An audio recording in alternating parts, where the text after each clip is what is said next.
I mentioned the vet in Philadelphia, 129 home runs there. Interesting stat on Dwight Gooden. Of course, Dwight holds almost every rookie record ever set for a Major League pitcher, and a good fastball. And Von Hayes now with a count of 1-2. Well, Dwight Gooden with good pop on that fastball today. Usually he gets it as he goes along, but right here in the first inning, he's bringing some smoke. Gooden with a lifetime record of 42-13. Von Hayes, incidentally, was the 21st player to have 2 home runs in 1 inning, and the 13th in the National League. Runner at second base, Gary Reedus, doubled to start off the ball game. Thompson followed him with a strikeout, and now a count of 1-2 on Von Hayes. Hayes hit .263 last year with 13 home runs. Fastball, goodbye.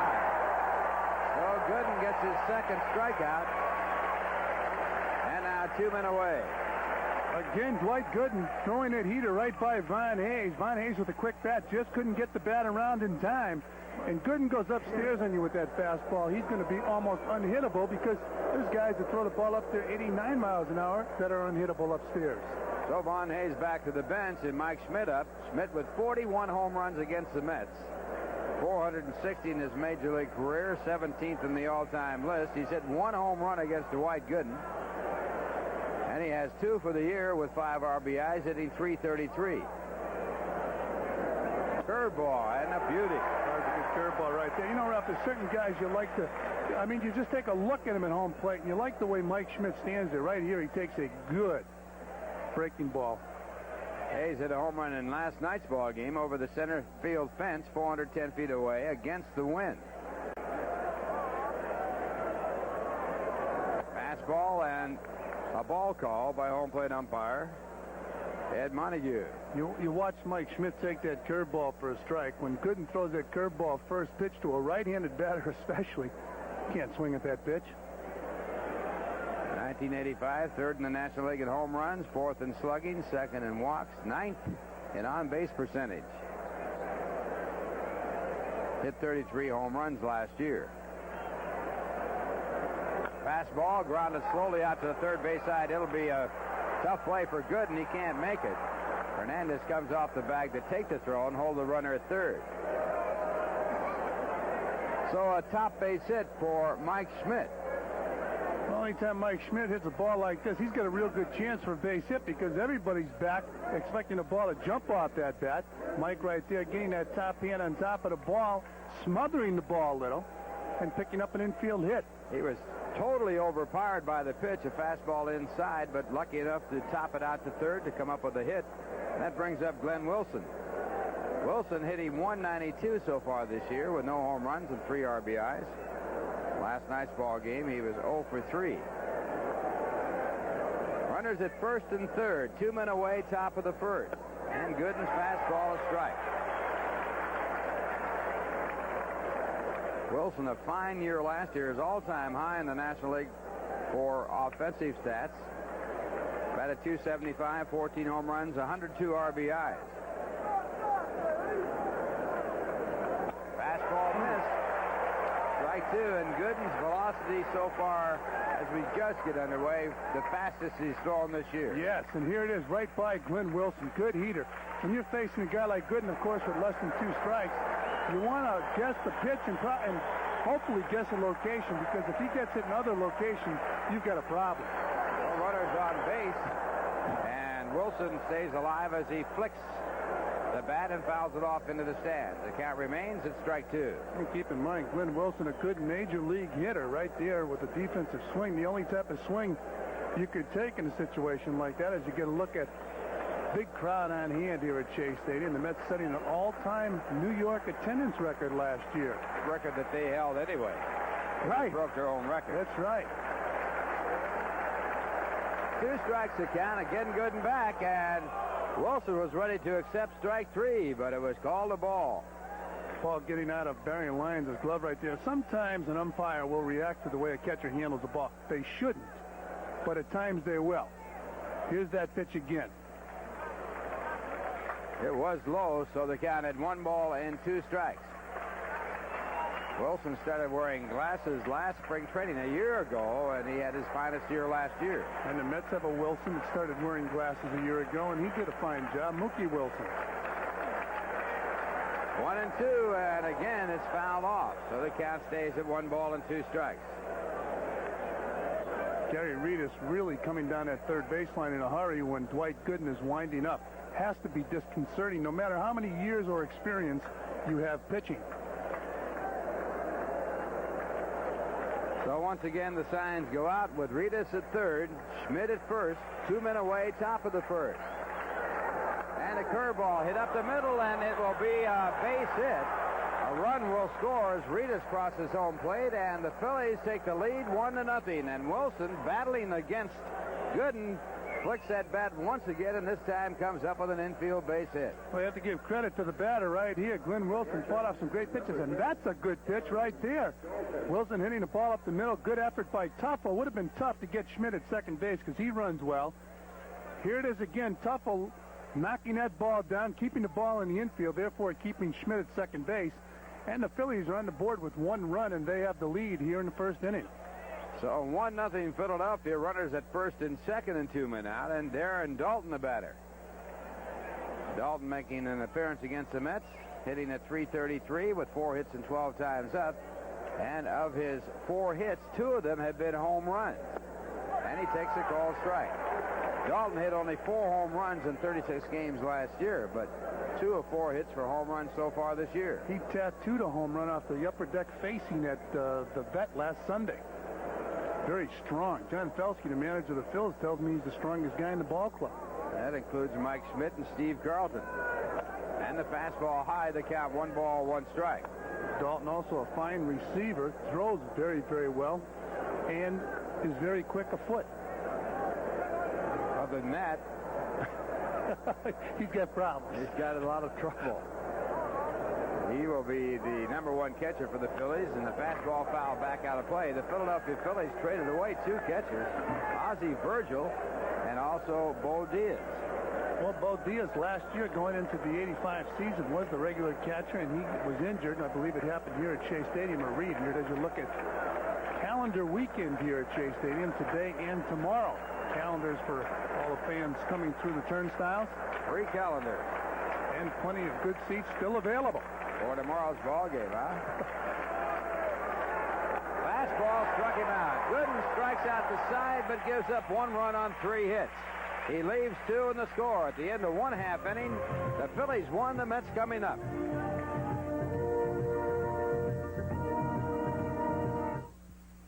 If you're looking for more in family transportation, say goodbye to the big, bulky station wagon. Now say hello to the 1986 Toyota Wonder Wagon. It has more room than any other wagon or small van. Gets more miles per gallon than any other full-size wagon, and no small van has more standard horsepower. You can get 2 sunroofs, captain's chairs, and an ice maker. The Toyota Wonder Wagon.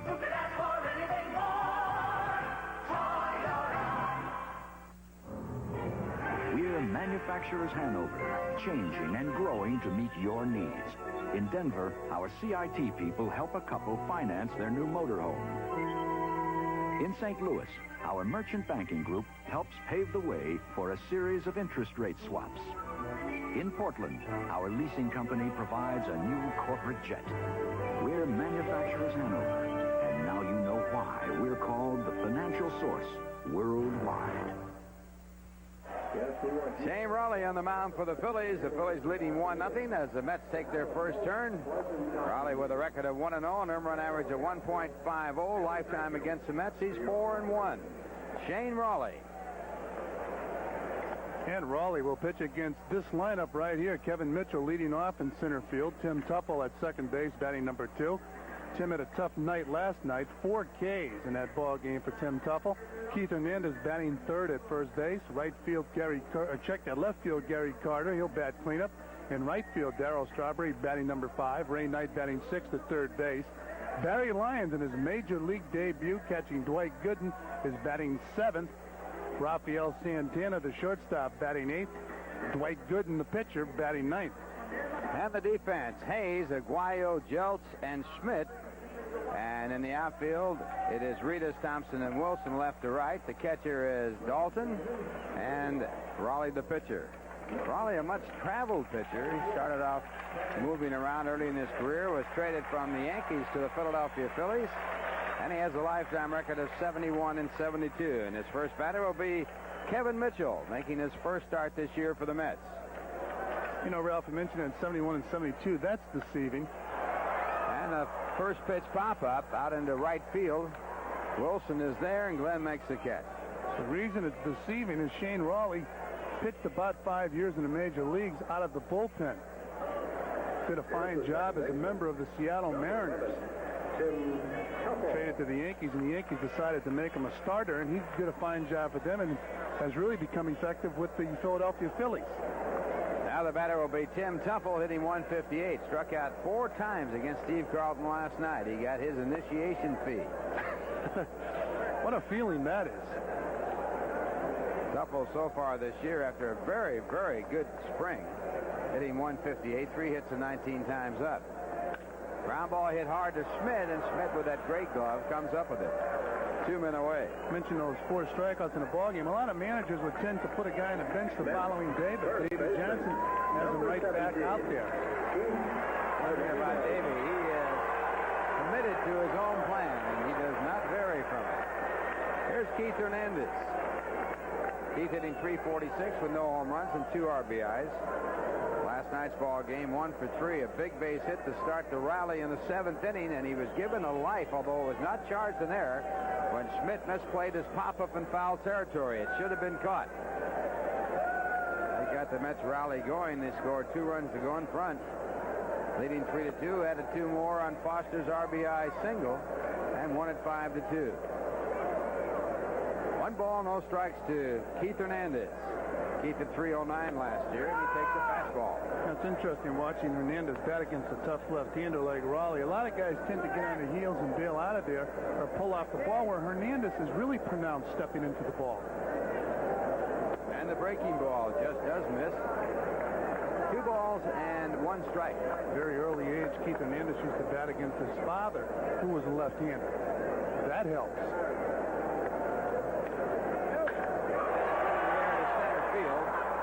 Thompson is there, and he makes the catch. So the Mets go in order in their half inning. The score at the end of 1. Philadelphia 1, the Mets nothing.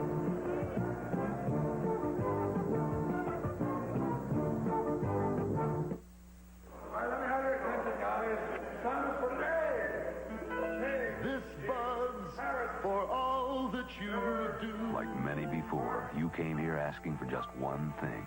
A chance. Sadowski. Shiboski. What? It's pronounced Shiboski. You're here to make a new start, but starting out's the hard part. Whatever the test, you give it your best.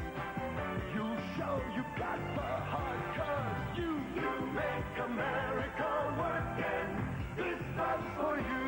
Here's to you, Beechwood Age, for that clean, crisp taste that makes Budweiser the king of beers. Hey, Sid. You make America work, and this buzz for you. Wow, Lynn, your house has a completely new look. It looks terrific. How did you finally manage it? It was easy. All I had to do was call Harris Aluminum, and they took care of the rest. Their friendly experts came right to our home and showed us how we could beautify our home and reduce our energy costs at the same time. They had a fantastic selection of siding, windows, and doors. They even gave us a free insulated storm door. We were so excited, we decided to have our entire house redone. You definitely made a change for the better. No, Kate, Harris Aluminum did it all. Call 868-4343. Well, we're going now to the top of the 2nd. Philadelphia leading 1-0 on 1 run on 3 hits in the first, although Dwight Gooden struck out the side. And it will be Luis Aguayo to lead off. Aguayo 0 for 2 in last night's ball game, batting .333. And the fastball high. Of course, the Phillies right now missing a guy who plays second base so well, really improved defensively, and an outstanding offensive player, Juan Samuel. Out with a pulled ribcage muscle, and the pitch back, a fastball by Gooden, strike call. Talking to Gary Maddox, the backup outfielder with the Phillies at one time, an everyday outfielder doing a fine job for the Phillies. And he was talking about Sam Well, reminding him of Bobby Bonds also in Bobby Bonds' prime. High jumper will be tough for Knight. He'll have to hurry. He gets his man. So, as Tim McCarver says, a helicopter shot. Here it is here. Aguayo hitting that ball in front of the plate way up in the air, and Knight making a nice play, nice catch, nice throw. Key right there is to get rid of the ball as quickly as possible, almost like a catcher's throw. When you catch it, the ball will go, the hand will take the ball right by the ear, a short arm type throw. Catching that ball by the shoulder helps because that right arm is in good position to throw as you would in the outfield. And that brings up Steve Jeltz. Jeltz hitting .320 for the year. He's driven in 3. A switch hitter. He just started batting left-handed this year in spring training and tore it up. He hit .423 in spring training. At one point in the minor leagues, he attempted to bat left-handed and then gave it up. Gave it up in this past winter, went back home to Kansas and worked on it. And a good fastball by Gooden. I don't think anybody that has some speed is not going to hit a whole lot of home runs and can switch hits should, especially with the artificial surfaces around the league now. Put the ball in play and just run. It made Willie Wilson with the Kansas City Royals an outstanding major league player. And you see that stat on Dwight Gooden, 31st time he has struck out the side when he did it back in the first, and he had that fastball right on by Steve Jeltz. When a batter switches to a left-hand batter for the first time, he has difficulty getting the bat through the ball, and that time he was totally handcuffed, but he has been able to do it all spring and earlier this year. Batting .320 after hitting .189 last year in 89 games.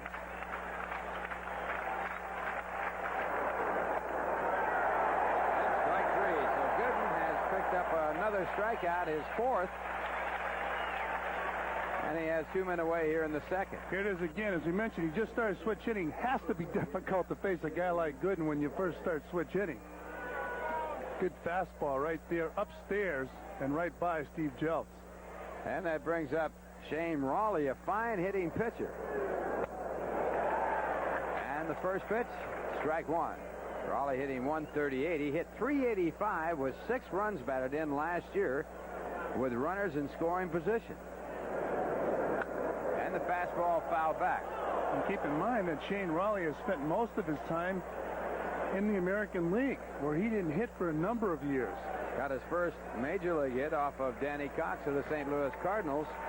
That was in 1984. How about this year already? We've seen a guy who swings the bat pretty well, a pitcher, go up in a pinch hitter's role.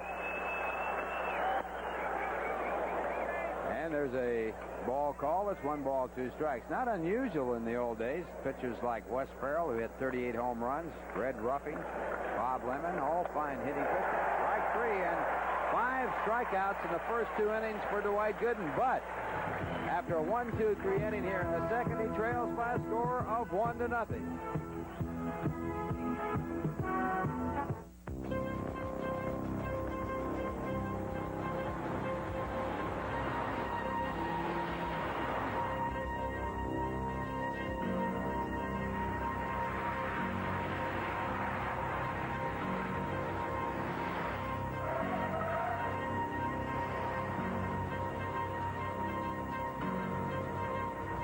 If you've never thought of a Buick like this before, the time is now. Lead me away,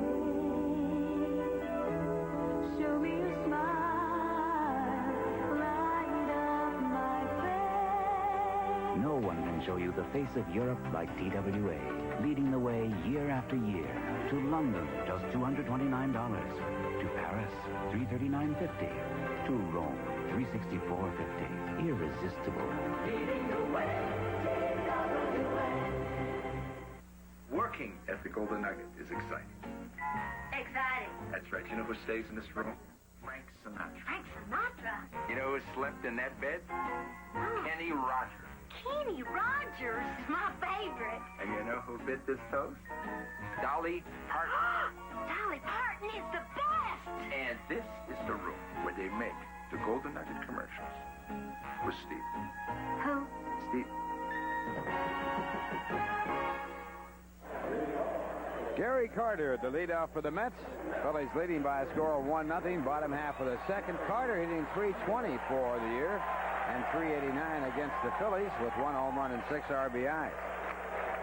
Carter has hit in 5 consecutive games, and Raleigh with a breaking ball for ball 1.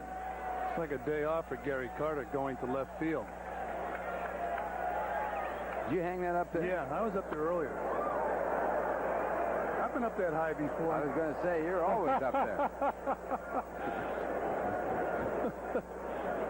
1 ball, 1 strike as Carter bats. Phillies 1 run on 3 hits. The Mets were out in order in their first inning. This one chopped out to the second base side. Plenty of time for Aguayo to make the play against Carter, and he makes it perfectly. You know, the amazing thing about this guy, Gary Carter, is he has such great years, even late in the year. No such thing with him as going into the middle of August and then tailing off. He had the best part of his year last year was September. Unbelievable in September when he was the player of the month. 13 home runs. You're supposed to be tired in September when you catch 140-some-odd games. Now Darryl Strawberry, and he grounds off a fastball. I believe he had 143 games.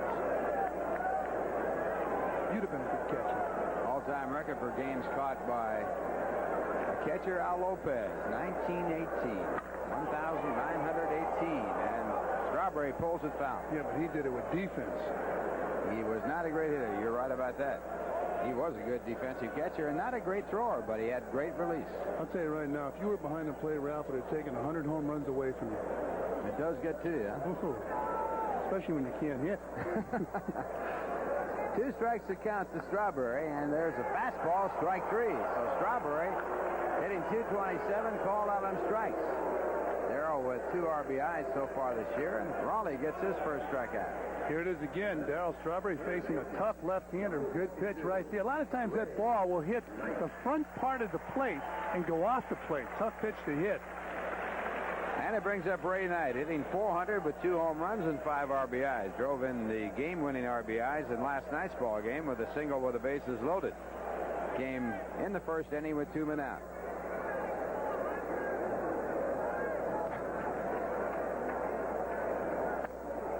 And that's ball 1. Ray Knight off to a good start. And of course, that can mount up, give you more confidence, compound into a good year. And it's ball 2. He told me last night on Kiner's Corner that he has felt so good at the plate. And that is a ball player's expression. You feel good, not well. And he said he just has that confidence now that things are going to work out for him. 2-0 to count. And the strike call, 2-1. Because now his wife, Nancy Lopez, is home for a while. Last year she was playing on the tour. I bet those young ladies on the tour are happy that Nancy is expecting a child. And ground ball up the middle. Raleigh tried to swat at it. Luckily didn't touch it. And the play is made by Aguayo, and the Mets go out in order for the second time. And the score at the end of 2, it is the Phillies 1 and the Mets nothing.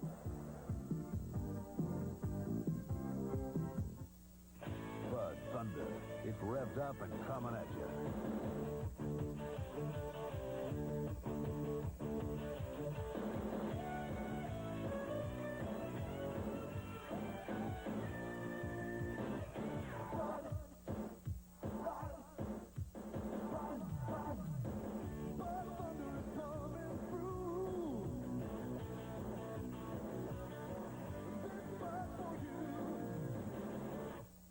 When your car knocks driving up a hill, does it seem like everybody passes you? Everybody is pissed. I'm well aware of that fact, Eunice. Oh, it's only a comment, Walter. And I took note of the comment, Eunice. Maybe you need the higher octane in Texaco Super Unleaded. Superstar power for more car power. Get a free coupon for a delicious Roy Rogers hamburger when you fill up with 8 gallons or more of Texaco gasoline. Fill up at Roy's and Texaco. This is a special announcement about financial security. A new financial growth program has just been approved in New York State. A plan that allows you to make one payment and one payment only on a life insurance program. It provides a higher yield than CDs and money market funds and includes life insurance at no additional cost. Hi, I'm Al Calistine, and we can help you receive higher yields on your money, tax-free buildup on your interest, and protect your family with a one-payment life insurance plan. As a bonus, we can show you how to reduce your income taxes with this shelter. Call us now at 222-2992 for a free prospectus. Beautiful day, beautiful crowd, and the Mets trailing by a score of 1-0 with Philadelphia coming up here in the top of the third. The man who has scored the only run of the ball game will lead it off, Gary Reedus.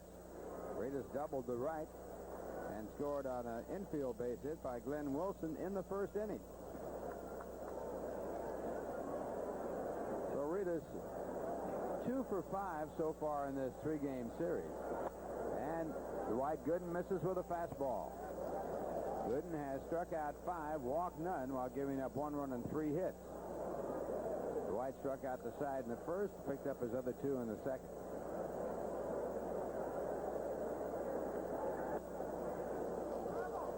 Two balls, no strike. Reedus had a couple good years in Cincinnati, but ran into a problem with player-manager Pete Rose, where they started to insult each other last year, and now Reedus is with a new ball club. All he did was tell Pete Rose he shouldn't be playing. He was hurting the ball club, and that was like telling your boss that he had to get out. Guess who went? That's right. And Reedus, of course, as I mentioned, 48 stolen bases the past 2 years, playing really half a year. Batted .252 last year with those 48 stolen bases, had 6 home runs. He has the second highest batting average ever in professional baseball. And this ball is fouled away out of play.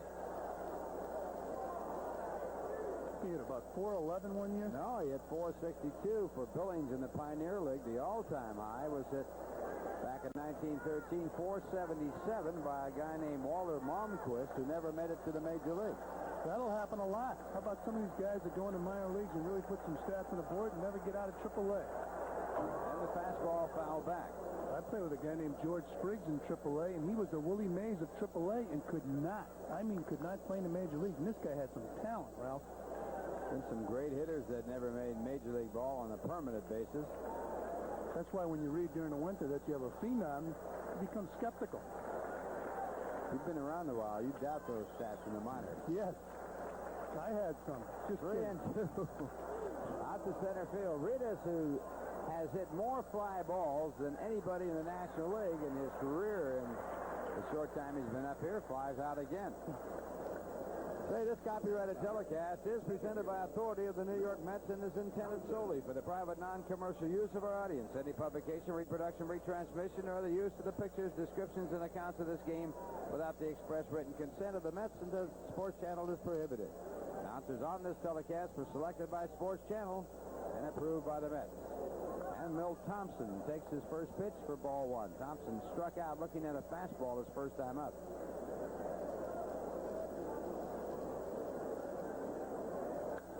He's way behind the fastball, pops it up in foul territory. No chance for Gary Carter, who comes up from his left field position to make the try. Good hustle right there by Gary Carter. Boy, you can put those catches at any position. Here it is again, Gary Carter really hustling after that ball, obviously sliding because he felt he was closer to the wall, and that would stop him from hammering his head there. Carter being rested by playing left field today. Oh, it's like a day off, really. You lose your concentration. Bounce right back to Gooden. He has an easy play. 2 men away. Of course, the big experiment in left field in baseball is in Chicago with the White Sox, where they moved Carlton Fisk from behind the plate to left field. And at night, Gooden's 30 wins and daytime 12. A little tougher at night on those stats. This is the one thing he misses about playing in the outfield and not catching is the fact he has no directorship. He can't run anything out there, and he has no one to talk to. That's why they probably put him out there. He used to go out to the mound 5 times an inning. Drive you crazy. He's done a fine job over the years playing first with Boston and then with the White Sox. Playing at first, not first base. Playing first up and free out there. So I'm sorry about that. No, that's all right. Just wanted to clear it up. Okay. Well, I thought a lot of the baseball fans would understand it. Here's the pitch once again. Good curveball. Ron Hayes was struck out swinging at a fastball. Now Gooden starts him off with a curveball. Fastball strikeout, another 1-2-3 inning, and the score at the end of 2.5 innings, the Phillies won, the New York Mets nothing. Fans, don't forget, tomorrow and Sunday is, well, I shouldn't say tomorrow. Tomorrow is Sunday, and it is Snapper Calendar Weekend. Don't get on me anymore. Well, that's the way it was written down here. All fans attending the Mets-Phillies game tomorrow, well, today they got it, and Sunday will receive a handsome Mets 25 anniversary calendar, courtesy of Snapper Mowers, Tillers, and Tractors. This unique calendar takes you from opening day through the playoffs and World Series right to the next year's spring training. And it comes packed with color photos commemorating the Mets' 25-year history.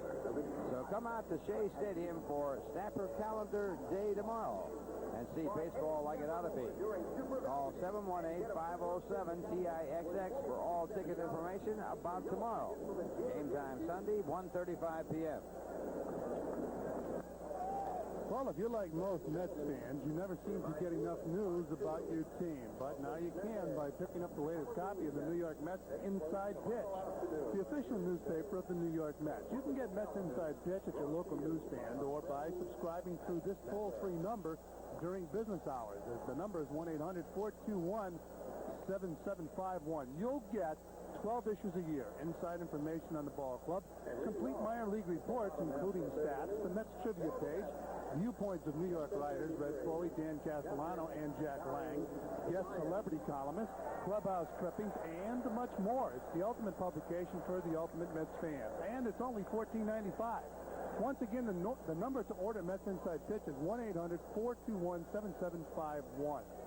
And Barry Lyons to make his major league appearance right here, and he swings and pops it up. Second baseman Luis Aguayo tracking it down, and Lyons on his first pitch against Major League pitching in the Major Leagues flies out to the second baseman. And that was a Major League pop-up. Barry Lyons had a fine year last year in the minor leagues, and this year selected by Davey Johnson, I think, Ralph, because he is an offensive catcher. And I think the day of the old-time catcher that hangs around the Major Leagues for 10, 12 years as a backup player is over because of the salaries. And now Santana, the batter, the bunt down to third. Good play by Schmidt. He gets it to first base in time for the out. So 2 pitches and 2 men away. So you mean the days of the Ralph Houcks and the Charlie Severas are gone forever? That's right, because of those salaries. Here's that bunt again. Pretty good bunt, but you can't do it on this guy because he's one of the best at fielding it. Mike Schmidt, Gold Glove winner. Outstanding play right there. Probably the most difficult play for an infielder to come in, catch that ball that's moving with your bare hand. So 2 pitches and 2 away, and Dwight Gooden, the batter. Dwight takes his first pitch for ball 1. Yeah, Ralph, I think that the old-time catcher can stay around for a few years, but if his salary gets too high, they'll go with the younger guy. And Gooden hits it in the air to center field. Dwight with 1 hit so far this year. And the ball is put away, and Shane Raleigh has pitched a perfect ball game through 3 innings. And the score at the end of 3, the Phillies won, the Mets nothing.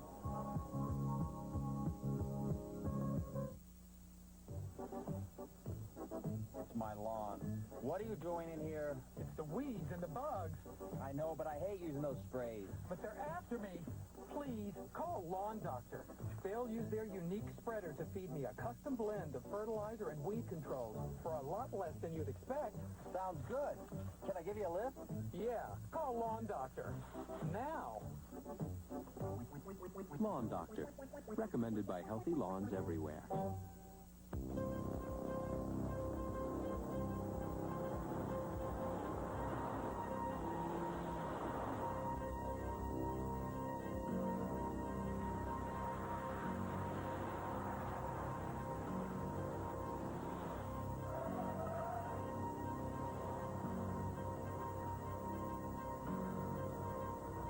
If you've never thought of a Buick like this before, the time is now. Whatever the season, memories begin at the Coral House. The Coral House restaurant in Baldwin, with its breathtaking lakeside setting, makes any occasion a special occasion. Whether it's an intimate dinner for 2, a delightful Sunday brunch, or the most exciting day of your life. At the Coral House, you and your guests can dine on exquisite cuisine or experience the elaborate buffet in an atmosphere of picturesque beauty and splendor all year round. The Coral House. Your special moments deserve special attention. Well, we're back here at Shea Stadium. We're going to the top of the fourth inning. 1-0. Phil's on top of the Mets. 3 hits in the game, all by the Phils. Shane Rawley's been perfect so far, and a guy who's been involved in a lot of games in baseball. We talked about catchers, and this guy's been involved in baseball for 18 years as a player, slipping into the booth. Tim McCarver. All right, Francis. Never a perfect game, though. Never a perfect game. Yeah, that's tough. That's tough to catch. Several no-hitters, but no perfect games. I've never seen a perfect game. Don Larson's. Yeah, but I didn't see it. I saw the last 3 outs, but I didn't see the whole game. All right, Jim Bunning pitched a perfect game here at Shea. He was a member of the Phils, and the Phils are at bat, and Mike Schmidt takes down low ball 1. Jim Bunning did it on Father's Day back in 1964. Sparkling play by Tony Taylor in the 5th inning of that game. And the 1-0 pitch, breaking ball out of the strike zone. 2 balls and no strikes. Jim Bunning, what they told him, you can't pitch like that with that unorthodox follow-through.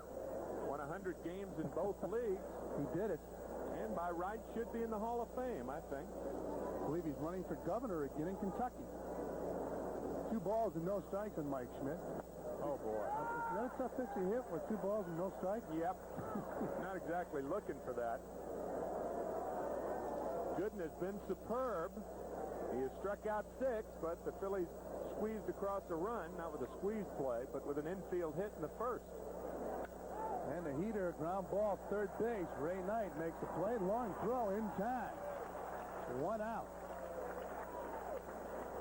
I'll tell you, it's always good policy to come back with a fastball when you're behind in the count and you get an off-speed pitch over, because the hitter's more inclined to look for another off-speed pitch. I am impressed early with Barry Lyons' ability to call the game. If you remember Von Hayes, back in the 3rd inning when he made the 3rd out, 2 curveballs and a heater over the outside. He's doing a fine job. Right there he calls for the curveball to lead off Glenn Wilson. Wilson with an infield hit in the 1st inning, driving in that run that Tim just talked about. There's a curveball, and Wilson puts the ball in play. Santana the first, score at 6-3, 2 outs. Well, tomorrow at 5:30, the New Jersey Nets take on the Milwaukee Bucks in Game 2 of the exciting NBA playoff basketball. Catch all the action in Nets and the Bucks tomorrow at 5:30, only on Sports Channel, #1 in New York sports. Some games not available in all areas. There's something about our AD, Ellen Rubinoff. She just doesn't look quite the same as she's looked in past years. And Darren Dalton, the catcher for the Phillies, the batter, fouls the ball out of play. Ellen looks the same to me. Not to me. She has that fake nose, mustache, and glasses. Or is it fake? I'm not too sure.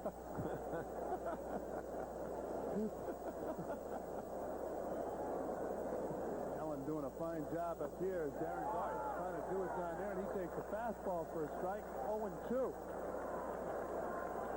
So Dwight Gooden right now with 6 strikeouts. We're in the top of the 4th inning, 2 men down. And the 0-2 pitch. Heater outside, 1-2. Call this pitch, Tim. What do you think? What are you going to call for right here? I'm going to call for a high heater. I don't know. Okay. Well, you can call for anything with Gooden. The curveball just misses outside, 2-2.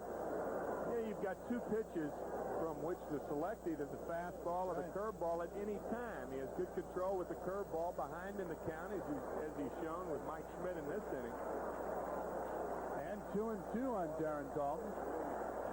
He's going to go to the whip on this one. Fastball inside he wants. And Dalton skies the ball. Another major league pop-up.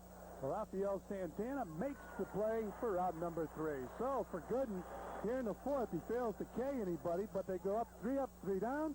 At the end of 3.5 innings of play, there's the score. Phillies 1, Mets nothing.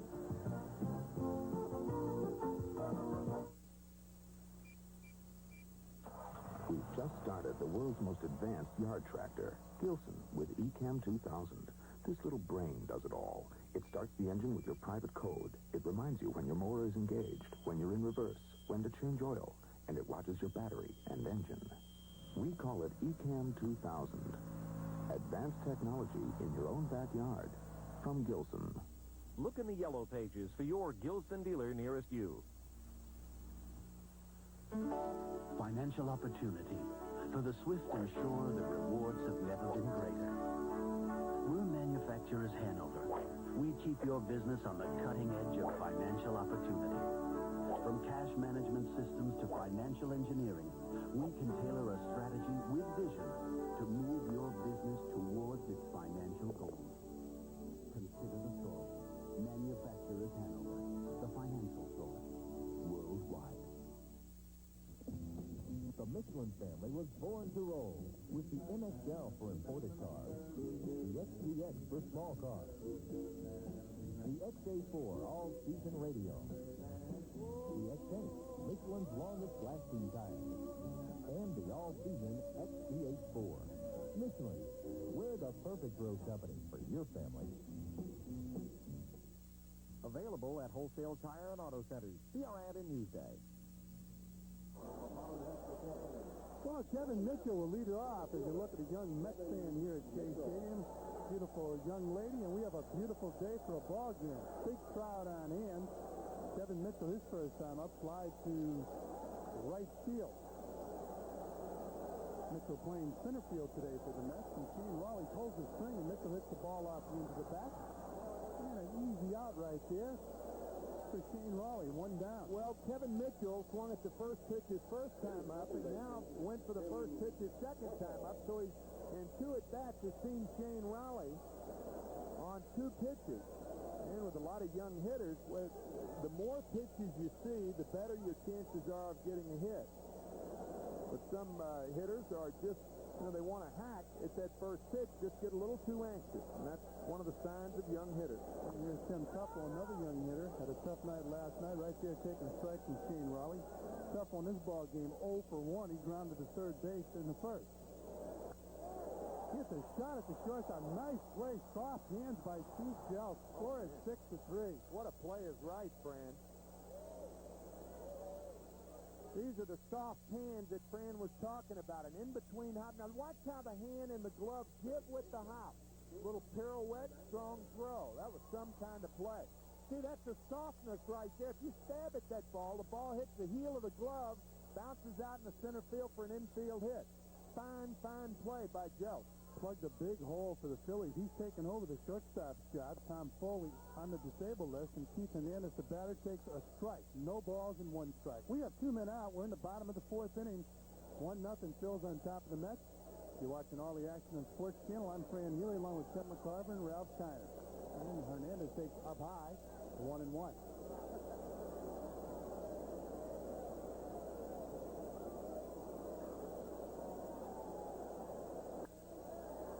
Ground ball to second base. That's Wild down on one knee, makes the catch, and a flip to first. Score at 4-3. That'll do it for the Mets here in the 4th. And Raleigh sets them down 1-2-3. After 4, Phillies 1, Mets nothing.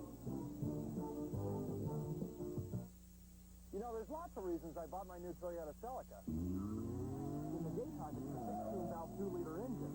And at night, boy, do I look good. In the daytime, its 135 horsepower makes me feel real special. And at night, boy, do I look good. In the daytime, Celica's front-wheel drive helps me handle the road. And at night, boy, do I look good. The Toyota Celica GTS.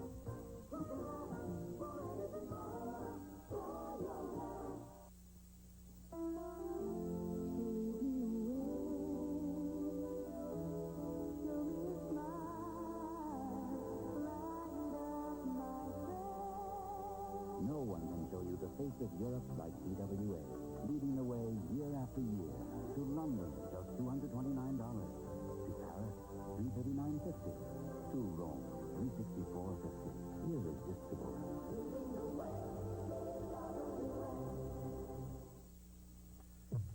You're working hard to get ahead. So why let the wrong bank slow you down? You need a strong bank that's behind you all the way. With more ways to invest profitably and borrow sensibly. More ways to get ahead and stay ahead. More of the vital services only a strong bank can deliver.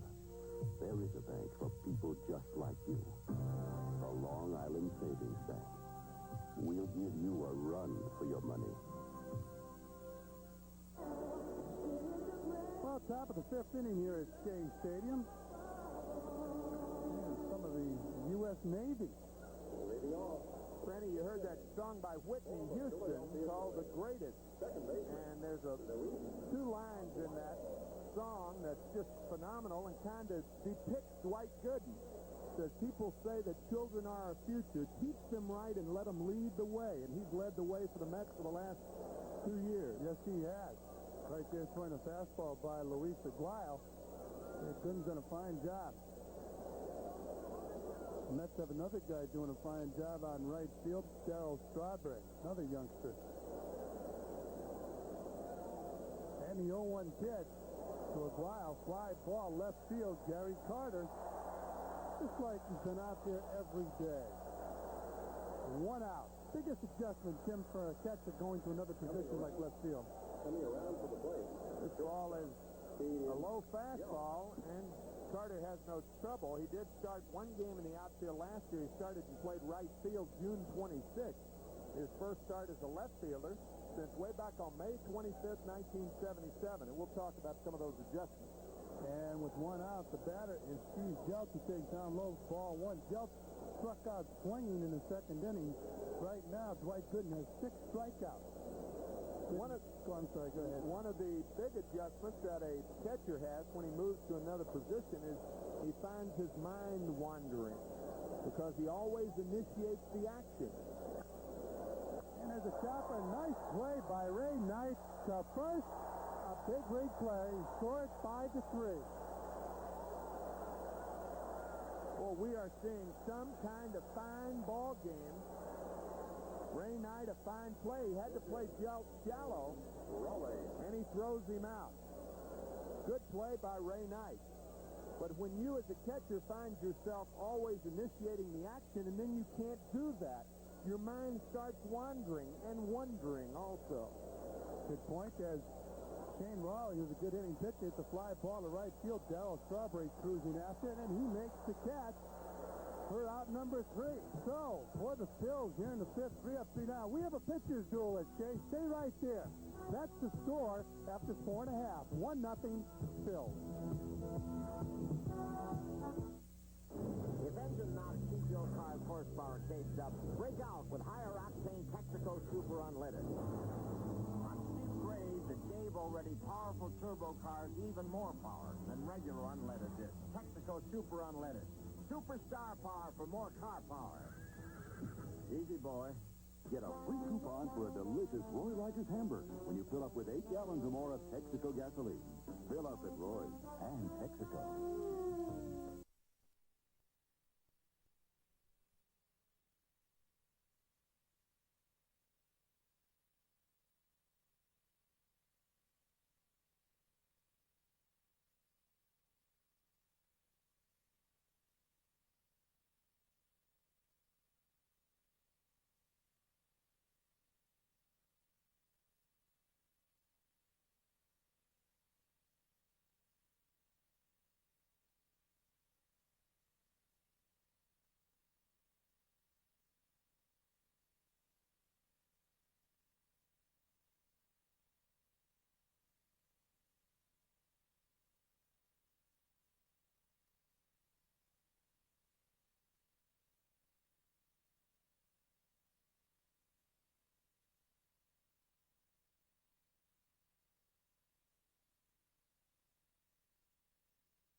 Yankees action comes your way next week on Sports Channel. Monday at 8:30, the Yankees are in Kansas City to take on the Royals. And Saturday at 1:15, they're back home for a matchup with the Cleveland Indians. Yankee baseball this week on Sports Channel, #1 in New York sports. Right now, the action's at Shea Stadium. We got a pitcher's duel on our hands, and we have Jerry Carter, and the graphic is correct. He's playing left field. He's 0 for 1. And he's facing Shane Raleigh, who's been perfect so far. He misses outside, ball one. Gary Carter rounded to second base his first time up.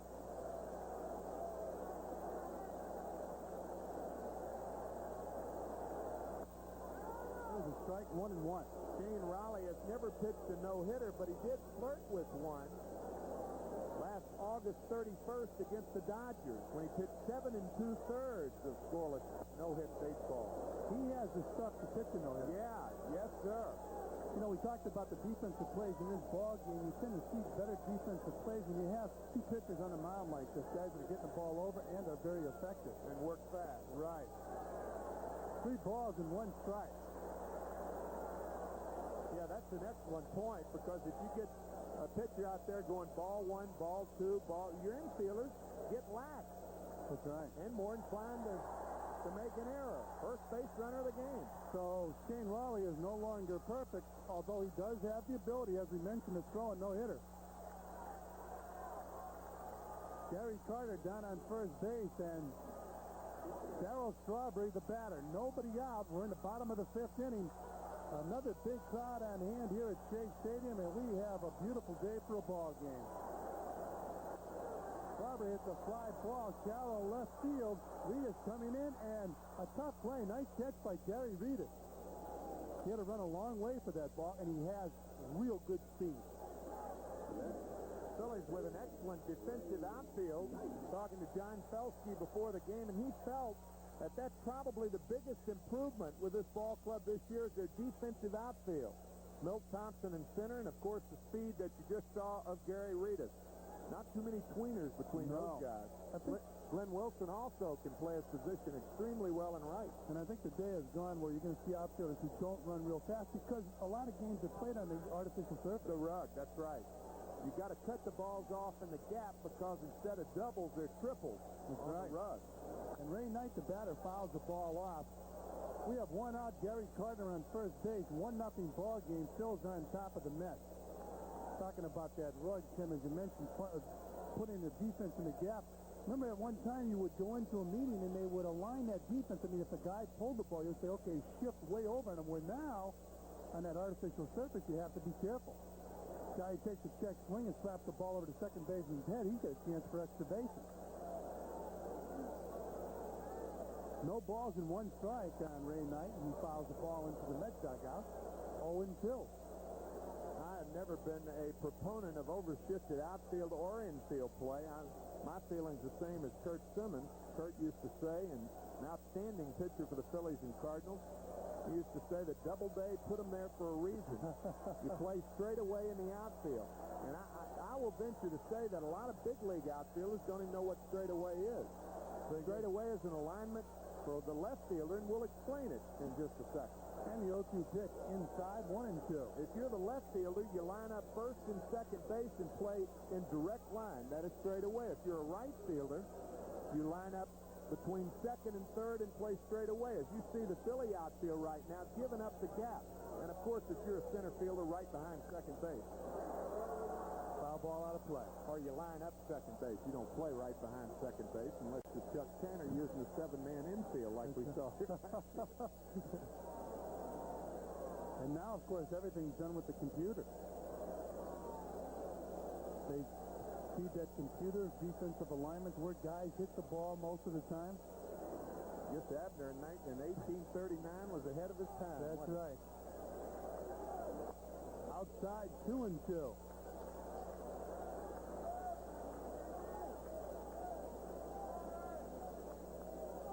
Now you're watching all the action on a beautiful Saturday afternoon right here on Sports Channel, live from Shea Stadium. Score Phillies 1, Mets nothing. I'm Fran Healy along with Tim McCarver and Ralph Kiner. Hope you're enjoying the ball game. We have a good one. Gary Carter on first, being checked by Raleigh, and the pitch to Knight is outside. We have a full count. They might say in England that it's Raleigh a good one. It's Raleigh a good one today. No, well, maybe that's... Maybe we'll try something else, then, Fred. You sure you got the right country? You just got to look at Davey Johnson, 43 years old, 7th youngest manager in the National League. As Ray Knight fouls the ball back, count stays 3-2. Remember at one time the managers were a little older than 43. They used to think wisdom came with age. Now I think they give it to the younger guys because they have the stronger stomach. Ray Knight really had a pitch to hit then and just fouled it back with Gary Carter running. And I would imagine he'll be off again. 3-2, 1 out. Gary receiving the sign from third base coach Buddy Harrelson. And the pitch. Once again, Carter on the move and the ball fouled out of play. Talked about Davey Johnson, a young manager. John Felsky, only a year older than Davey Johnson. Manager of the Phillies. Felsky managing in the minor leagues 8 years, where Davey Johnson managed in the minor leagues for only 3 years. Well, really, 2. He managed in that, the Inter-American League for 1 year, the Miami Amigos. And a 3-2 pitch, but a check at first base as Carter gets back. As a catcher, that makes you feel good when they throw over to first base when you're a runner. And he breaks, and the pitch. Chopper in the hole, base hit. Gary Carter hustling to third base. And Ray Knight picks up the first hit of the ball game for the Mets.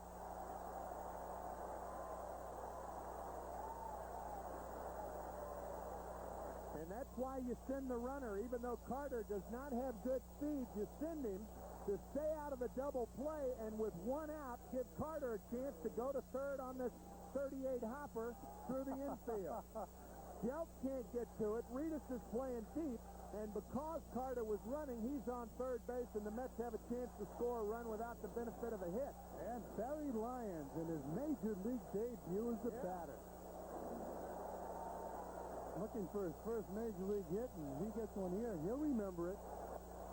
Yeah, he takes a good rep up high with that fastball, and he swung through it. 0-1. That's a very difficult thing with a young hitter, and that's what Barry Lyons is telling himself right now. Be patient, but be quick. Boy, he was quick right there. And the 0-1 pitch up high, 1-1. But you made that point before, Tim, with Kevin Mitchell, the batter, going after the first pitch in 2 consecutive bats. And you look at Davey Johnson, and it's a valid point. When you're a young guy in the big leagues, you want to impress the manager, you try to jump on that first fastball. There's that fastball there, and Lyons swings through it 1-2. See, Raleigh's reaching back right now. He has thrown probably his best fastballs to Barry Lyons. And the good pitchers do have a tendency to reach back with a runner on third base or in scoring position. The 1-2 pitch up high, 2-2. Ed Montague calling balls and strikes this afternoon. On deck, Rafael Santana. It appears Raleigh's thrown 4 in a row, and I think he's going to throw another fastball right here. And a 2-2 pitch. It's a fastball, and it pops up. It'll go drift back into the crowd, not a play. Count stays 2-2. There comes a time when a pitcher has to challenge a hitter, and Raleigh feels as though this is the time, as he's thrown 5 fastballs in a row to Barry Lyons. There's another one. And Darren Dalton flashing sign to pitch.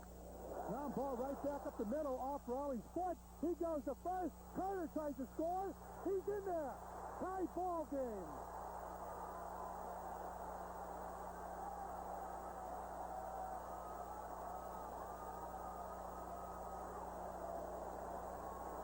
Well, Shane Raleigh knew when to challenge the hitter, but he didn't know what to do when he had Gary Carter hung up. Excellent reactions by Raleigh, but better reactions by Carter. He looked at Carter, he was hung up, and when he threw to first, Carter came home and slid through the left leg of Darren Dalton. A catcher wouldn't have that happen had that throw been on line, because by reaching up for the ball, that takes the weight off the left leg and allows Carter to get in there. Now watch the throw. High throw, weight off the left leg, and that allows Carter to pound that left arm in there. Now watch the throw home again. Now watch Dalton. The throw's high. That takes the weight off the left leg. If the weight's on the left leg, he wards Carter off, and Gary never reaches the plate. And a good point, Tim. And Gary Carter sliding head first, getting in there. An unusual slide going into home plate into all that equipment. And the batter right now, Rafael Santana, a runner down on second base. We have a tied ball game. Man, that was exciting, wasn't it? Oh, That was fun. Gary Carter coming home on a ball hit right back to Raleigh. And Santana hit the ground ball, hard ground ball. Mike Smith tags the oncoming runner, Ray Knight, and that'll do it for the Mets here in the bottom of the fifth. But they pick up one run, and as we go to the bottom, or go to the top of the sixth, it's Jay, it's all tied at 1.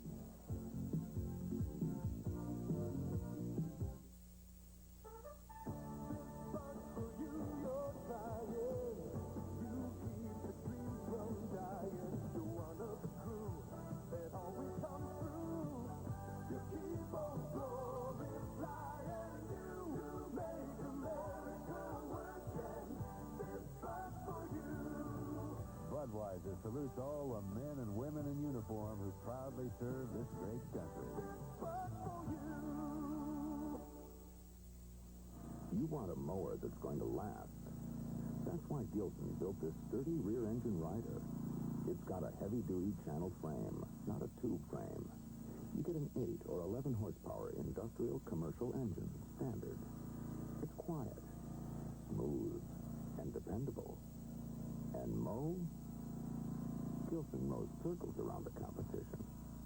Available at these and other fine dealers. How expensive is your free checking? You're looking at checking that's really free. That's right. Here at Apple Bank, there are no check charges and no monthly fees. Nothing. Plus, you get 5.25% interest on any balance over $700. So come in and get the free checking that you and your money deserve. Apple Bank for savings. We're good for you. Well, we're going to see that exciting play from the bottom of the fifth, Tim. We have tagged this play the good, as Raleigh makes a good play, the bad by going the first, and the ugly. Von Hayes' throw home was an ugly throw and allowed Carter to score. Good, bad, ugly. And a predictable reaction by Shane Raleigh. He knew he should have gone to third, but didn't, and that's why the game scored, tied at 1. I really thought that Raleigh was going to go after Carter, because Carter came down the line. He was halfway between third and home. He kind of surprised me when he decided to go to first. But anyways, good break for the Mets, and it's all tied at 1. Always exciting baseball when these two teams hook up. Man, that'll get you adrenaline going, that play. Woo! That was fun. And now we have a tie ball game at 1, and leading off for the Phillies is their leadoff batter, Gary Reedus. He's 1 for 2 in his game. Doubled and scored the only run for the Phils, and he takes that curveball down low, ball 1. Some excitement here at Shea, and tomorrow afternoon, these two teams go at it again. The Phillies and the Mets. Calendar weekend here at Shea. Reedus hits a fly ball to left field. Gary Carter's there and makes the play, 1 down.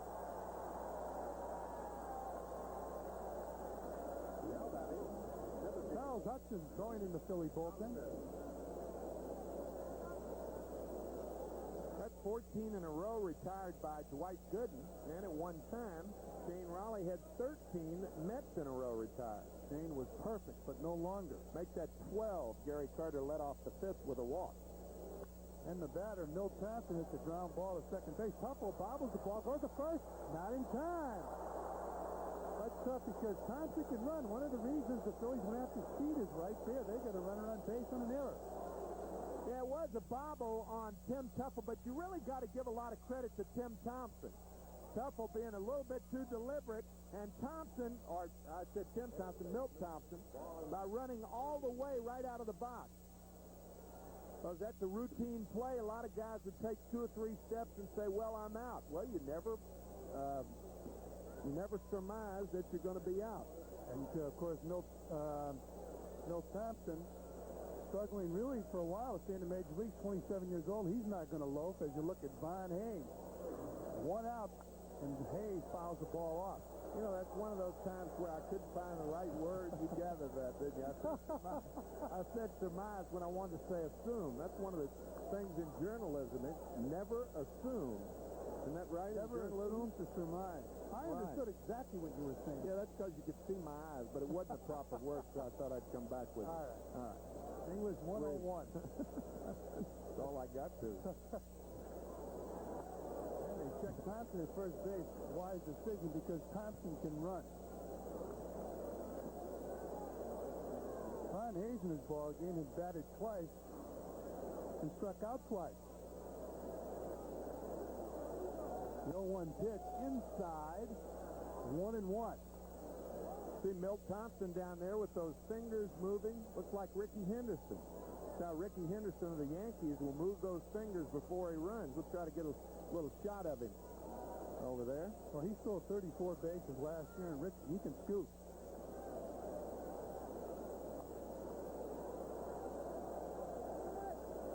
And 68 one year in Savannah. Look at the fingers. McCarver looking like a catcher, trying to figure out what he's got. I think he's going. Fingers aren't moving. There he goes. And fastball, throw to second, not in time. Ball scoots in the center field. Kevin Mitchell will retrieve that ball as Milt Thompson hustles to first base, stole second, advances to third on an error. And with one out, of course, Davy Johnson does not want this because this gives Thompson a chance to go to third base, and now you got to bring the infield up, and it gives him a chance to score on something other than a hit. That's how the Mets, if you remember, got their run in the bottom of the fifth. Of course, that great speed on third base, so many things can happen.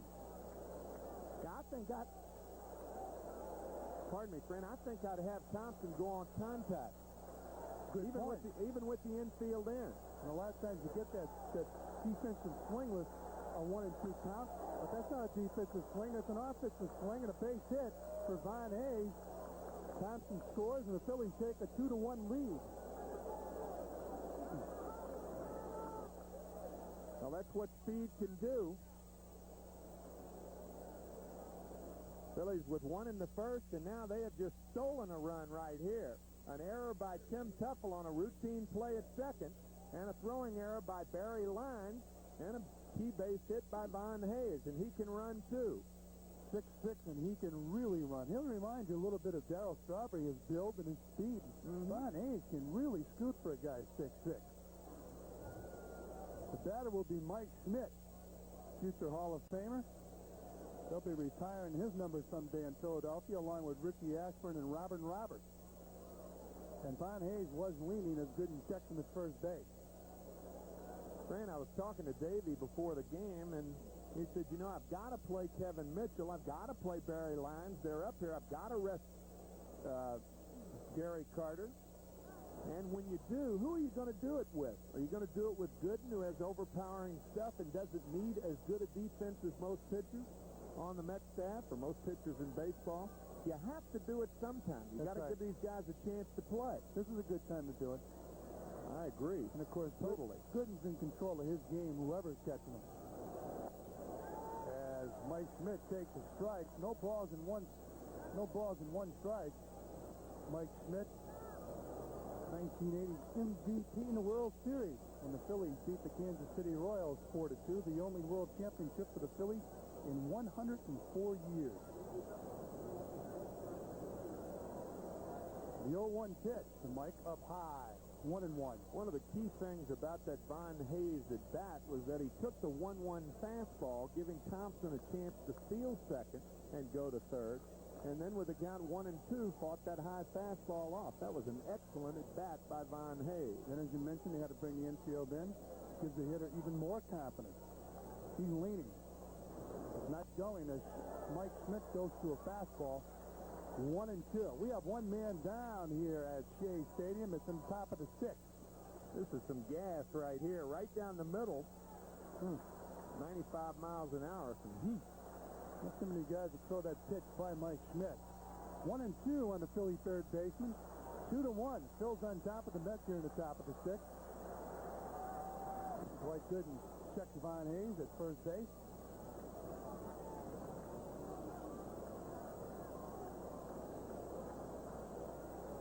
Gooden looking in for signs from Barry Lyons, but as I mentioned, Gooden's in charge of this ball game. Von Hayes last year with 21 stolen bases, year before 48. There he goes, up high, ball 3 to throw to second. It bounces and Tuffle keeps the ball in front of him. So Von Hayes is down on second base with a stolen base. Well, Milt Thompson had an excellent jump, but Von Hayes didn't. But Barry Lyons, his throw, a good pitch to handle, but the throw in the dirt. Tuffle does a nice job keeping it out in front of him. But that's Philly speed again. These guys can run with the Cardinals. That's right. The only problem they have is they don't have the on-base percentage or the on-base potential that the Cardinals have. They're 10 out of 11 this year in stolen bases. Got to watch Hayes again because he loves to steal third base. And third base is an easier base to steal off a catcher and a pitcher, even though it's a shorter throw from the catcher. But the difference is you have no one holding you on at second base. And if you look at Santana, he's way off the back. Tuffle's going to fake a little bit, but that doesn't disturb you as much as the shortstop. And Mike Schmidt takes inside. Full count, 3 balls and 2 strikes. That's because you can see the second baseman, but you can't see the shortstop because he's behind you. I like it when the shortstop defensively is getting over there and making a lot of noise. Just to distract, break the concentration of the base runner. Yeah, you can't do it with Schmidt up, That's though. right. And you got to protect against the hole, and it's up to Tuffle to hold him on. So easier to steal the base. It looked like he was going to take off, but he holds his ground. And Mike Schmidt at the ground ball. They played him perfectly. Santana to first. Score at 6-3, 2 outs. That's why they played Mike Schmidt to pull. Exactly, and that's why Santana couldn't hold a runner at second base on, and it was left to Tuffle.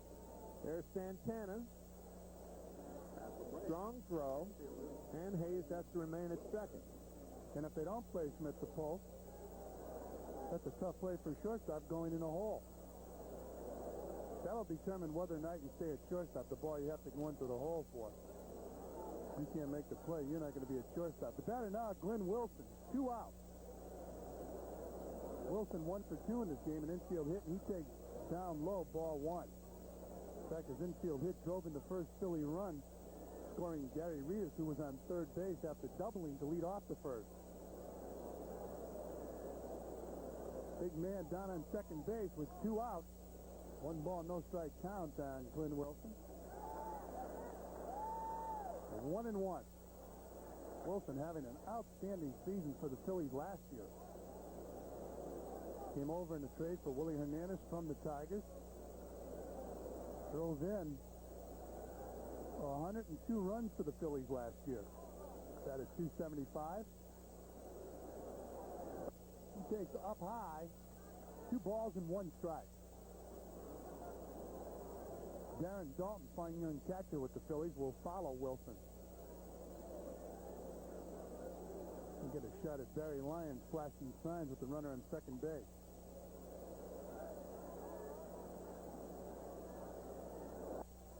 Good fastball right there. And they got Von Hayes hung up. Throw to second. Not in time.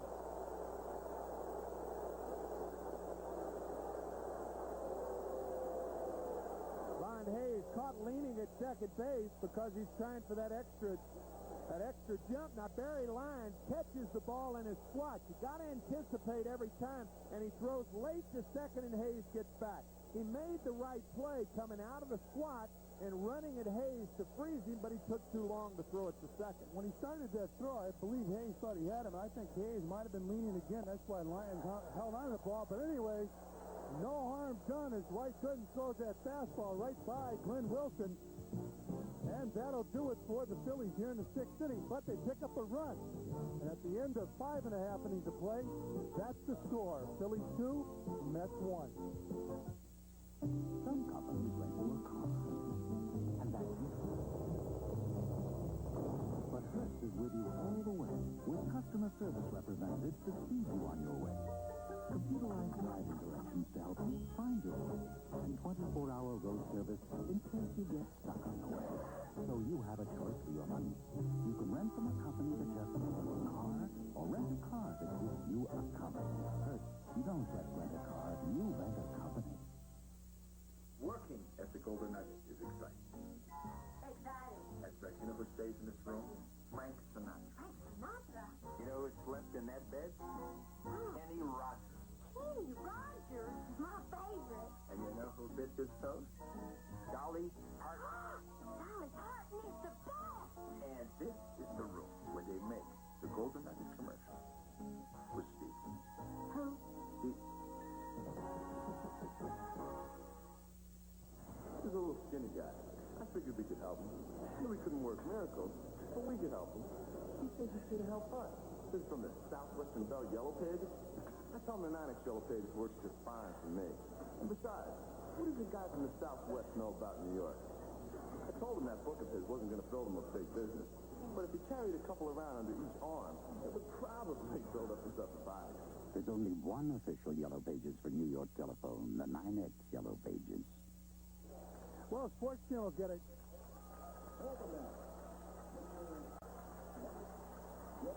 Well, leading off for the Mets here in the bottom of the sixth inning, Dwight Gooden. Phillies 2, Mets 1. 4 hits in this game for the Phillies, only 1 for the Mets so far.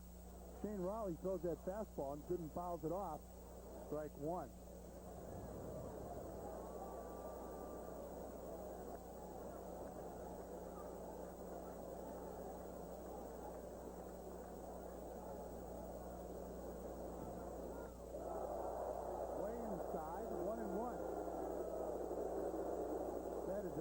Interesting pitch right there. There's bad blood between these two ball clubs, and it's been written up, and that appeared to be a knockdown pitch. And I'll tell you one thing, if you get in a knockdown war with this guy, I know I know which side I'd want to be on. Now look at that pitch. Raleigh's been away. Why he did that, I don't know. I mean, he hadn't come inside but the one hitter today, and obviously it wasn't to breeze anybody. And Gooden at the ground ball, base hit. So much for knocking Dwight Gooden back or down. That's right, Dwight Gooden swinging the bat very well. Loves to hit. 21 hits last year and his first one this year. Those 21 hits more than any other Met pitcher in their history. Only the second Met hit of the game. He's breaking all kinds of records. Defensively, offensively. Now what do? Do you bunt here? Kevin Mitchell, the batter, 0 for 2 in this game. See, we talked about that first pitch before. He took it right there for a strike. Probably had a chat with Davey Johnson and Bill Robinson. But now you're forced to take the third time up. You're taking a pitch with one man on. That's an entirely different deal. I'd give consideration to a bunt. Outside, 1-1. That's the one thing. Davey Johnson, I agree with you, friend, but Davey Johnson has so much confidence in his young players. And that's why he's gotten great results out of them. And Kevin Mitchell hits his shot into the gap. Forget the punch. The ball's all the way to the wall. Dwight Gooden will, he's going to try to score. The throw to the plate. Not in time. It's tied at 2.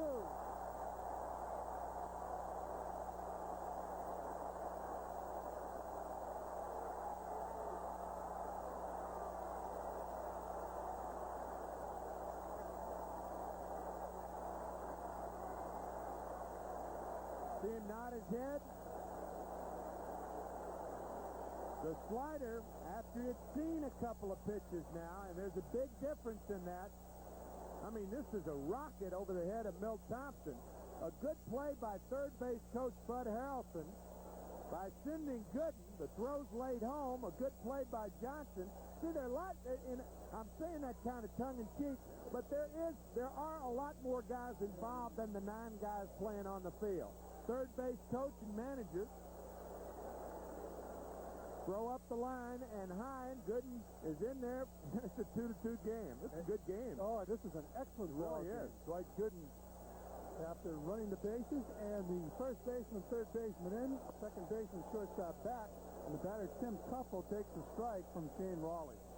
You know, Tim, you mentioned interesting point. Davey Johnson probably has more confidence in his young players than any manager in baseball with young players. I agree. In fact, usually managers are toughest on young players. Leo DeRocher was.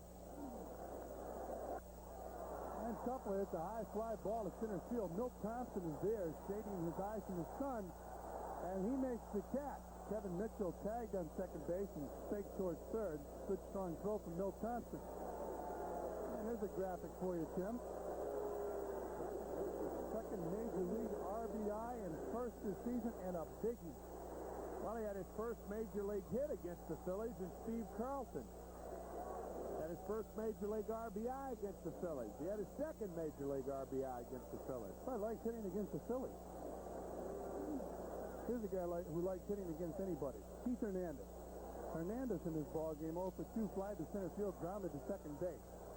One man out, and Raleigh's first pitch up high, ball one.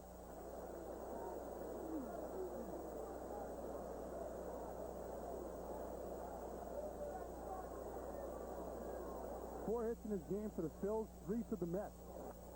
Hernandez pops the ball up, foul territory. Mike Schmidt roams over there. He has room, but ball hits off his glove. He's worried about that tarp right near him. And new life for Keith Hernandez. Well, it was a tough play. He did have it, but unusually, in last night's game, in the 7th inning, Mike Schmidt, as Ralph Kiner alluded to earlier,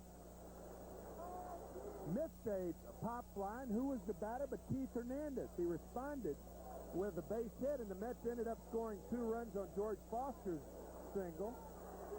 Larry Anderson now warming, so we'll see what Keith does here. And the 1-1 pitch, and Keith Hernandez hits a fly ball right field. Glenn Wilson's there, and he makes the catch. 2 out. Now what do? Walk Carter and pitch to Darryl Strawberry?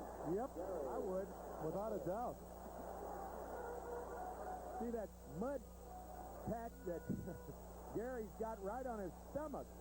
That was the first run that was scored by the Mets in the 5th inning, when he slid into Darren Dalton after a super base running play, and I cannot believe they're pitching to Carter in this situation.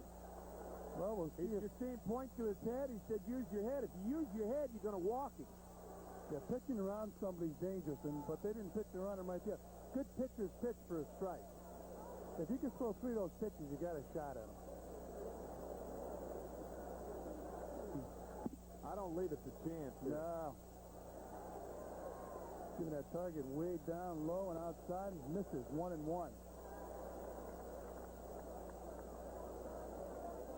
Rick Aguilera throwing in the Mets bullpen. Just loosening up. Kevin Mitchell on second base. 2 men out, the batter Gary Carter, and Raleigh breaks from the rubber, sending Mitchell back to second base.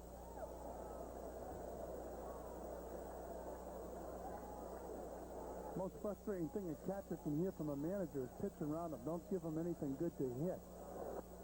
Oh, that's right on the corner there. 2 good pitches. That first one, as you said, Fran. This one right on the black. May have been outside just a little. That's right. But Darren Dalton was there, and usually if a pitcher hits the catcher's mitt just off the plate, you'll get that pitch. Here he comes again outside. Especially if his body's out there. And Carter fouls the ball off. Usually a sign of a good hitter. They make that same pitcher's pitch, and he fouls it off. The guy who doesn't swing the bat quite as well takes it or swings over it. Carter's staying alive, as the song said. So 1 ball and 2 strikes from Gary Carter. On deck, Darryl Strawberry. You can look good or you can look real bad making this decision to pitch to Carter. The 1-2 pitch. Down low. See, Dalton wanted to get away. You saw him go 1-3 and then inside. He wanted the slider inside, and Raleigh said, not going to make a mistake inside with him. I'll stay away. Knowing Raleigh wants to stay away, we'll see where Dalton goes. You're talking about that ball inside. Carter's the type of guy that can muscle the ball over the infield if he's jammed. See, he doesn't want to make a mistake with his second-best pitch, and that's his slider. So I would say he's going to go with the heater away. Oops, we're being blocked out here. They're going away again. And a ground ball up the middle. Steve Jones bobbles the ball is thrown to first in time. As Gary Carter does a head-first slide, but they get Gary at first. Score at 6-3. That'll do it for the Mets here in the bottom of the sixth. They pick up a run, and at the end of six complete on the Sports Channel scoreboard, it's all tied at 2. You're about to see an unusual race. 3 European performance sedans against the Toyota Cressida. Go get it, Jake. The Cressida is a luxury car with limousine style, comfort, and features. And the Cressida's independent suspension and electronically fuel-injected twin-cam six fits right in with its European counterpart. The Toyota Cressida. It's up with the best of them in every way but one. Right. Did we win, Jake? By about $15,000, sir.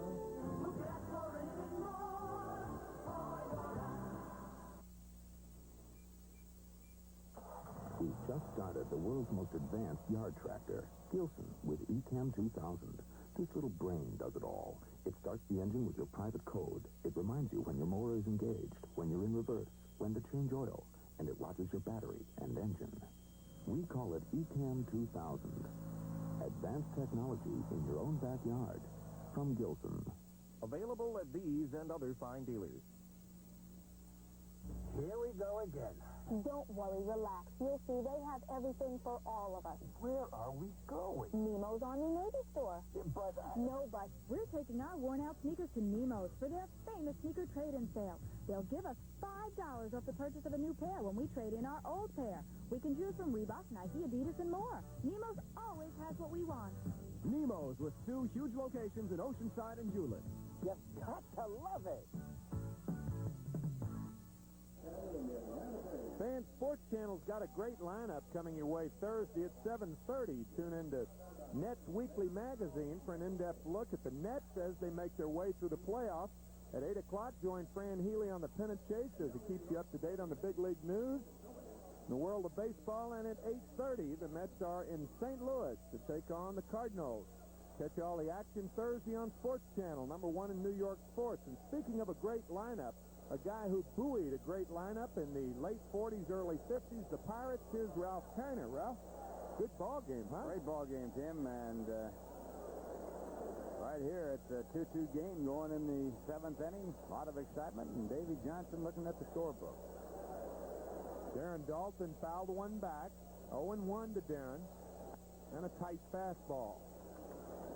Did you think Shane Raleigh's pitch to Dwight Gooden was a little message of some kind? Well, he's had like great control, and that pitch was off the plate inside. But I wouldn't fool with Gooden. I wouldn't either. I'll tell you, as we said, if you get locked into a knockdown battle, he showed Bill Gullickson last year after Gullickson knocked down Carter what could happen when you mess with him. 1-2 to Dalton.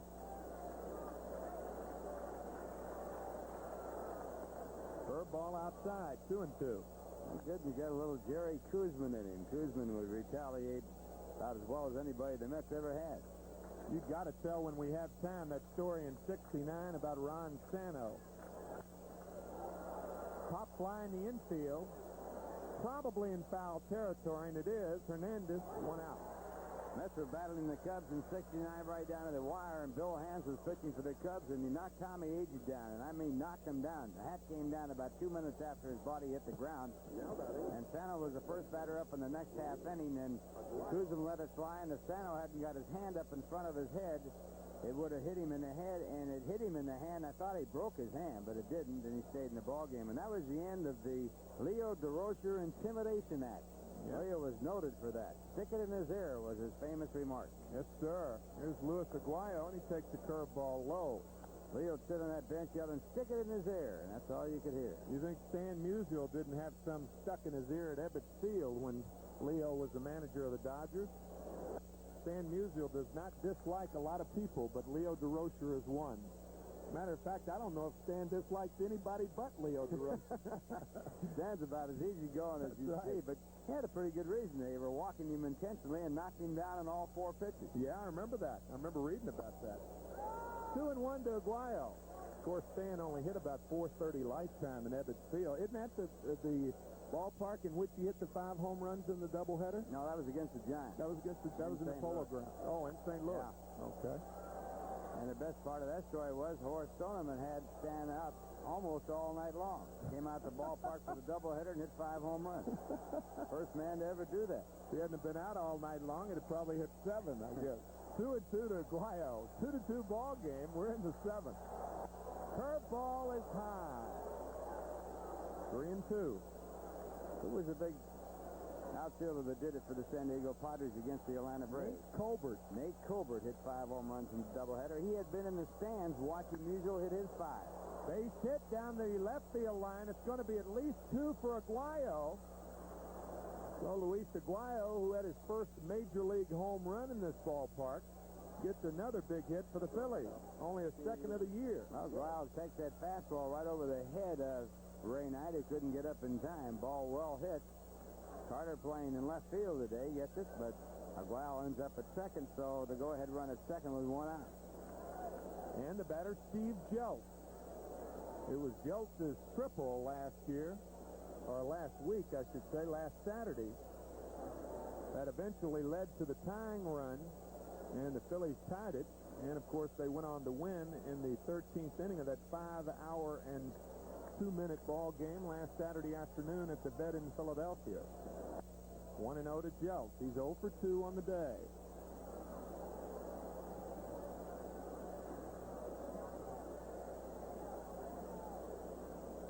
Shane Raleigh on deck with 1 out. 2-2 game. The Phillies have 5 hits, and the Mets 3.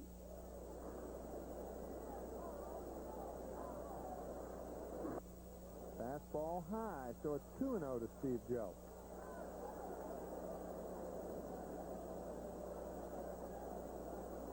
We are told that Dwight Gooden started the game around 95 miles an hour, and now he's down to 93. How would you like it in the 7th inning to weaken to 93 miles an hour?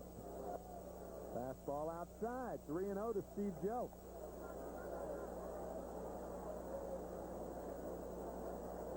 Aguayo at second. Phillies scored 1 in the 1st and 1 in the 6th. The Mets with 1 in the 5th and 1 in the 6th.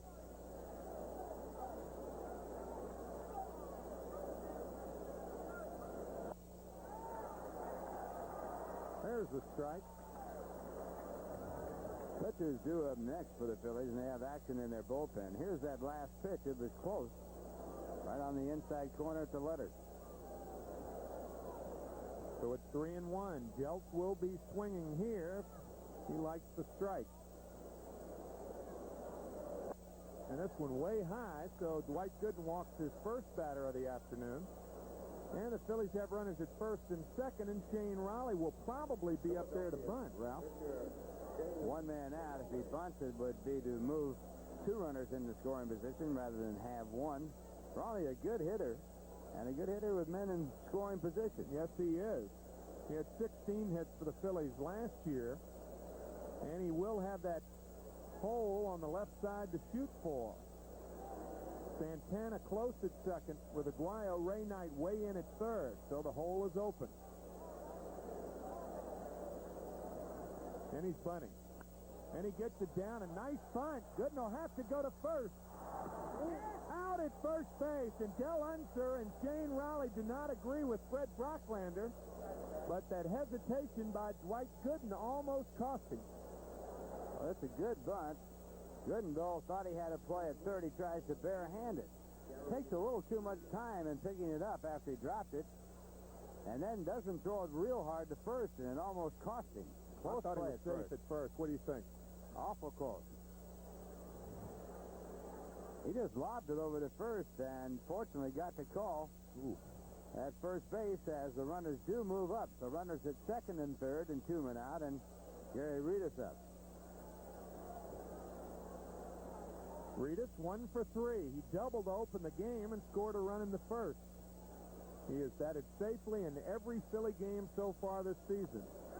Why in the world would you be taken in that situation with 2 men on? Especially a fastball. You go up there looking for the fastball. If he throws a curve, then take it. You mean to tell me you're spotting Dwight Gooden a strike? No. Well, that's why he hit 250 last year. 252 for the Reds. 0-1 to Gary Reedus. Now a check swing, and he's really in the hole. 0-2. They didn't even have to appeal that play. The home plate umpire called it a strike, so no appeal to Fred Brocklander. Here it is on the replay, out of the strike zone, but Reedus goes after it and now down on a 2-strike count.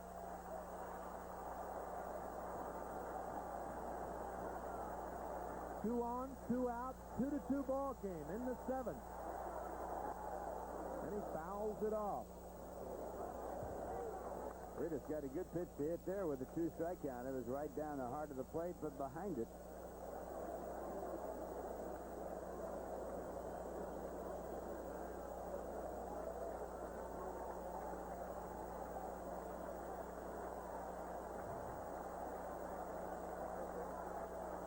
Gooden's had 7 strikeouts in this ballgame. He's now passed Ryan for the lead in strikeouts in the National League. He has 19. He's walked only 1. Strike 3, got him. And that's what we were talking about. Why spot a pitcher like Dwight Gooden at first strike? 8th strikeout for Gooden. All fastballs to Reedus, 4 of them, and this one right on the outside corner, and Reedus couldn't pull the trigger. Big strikeout for Dwight Gooden. No runs and a hit, and 2 left. After 6.5, it's 2-2. Well, fans, as you know, the 86th season marks the silver anniversary of the Mets franchise, and to commemorate this landmark anniversary, the Mets have put together a sleek 25th anniversary book entitled The New York Mets, the First Quarter Century. This is the official 25th anniversary book of the Mets, and it says so right on the cover. The book is hardbound volume of the Mets history, sold in candid color, action-packed photographs, and engaging essay, compiled and written by baseball's noted historian Donald Honig. To get your copy of the Mets official 25th anniversary book, please send check or money order made payable to the New York Mets for $17.95 plus $3 for shipping and handling. And, of course, that's a total of $20.95. To Promotion Graphics, Department L, 160 Barrack Street, New York, New York, and there's your zip. And while we got a moment, we'd like to remind you that the Pittsburgh Pirates will be here for 2-game series this Monday and Tuesday night. On Monday night, it'll be Rick Aguilera on the mound against McWilliams. And then on Tuesday night, Bob Ojeda will be going for the Mets against Bob Kipper. Come on out to Shea and cheer the Mets on before they go on a 2-week road trip that will take them to St. Louis, Cincinnati, and also Atlanta. Well, the fans are eating this game up, and it's understandable. Darryl Strawberry against Shane Raleigh, 2-2, bottom of 7. He had breaking this tie on his mind with that swing, 0-1.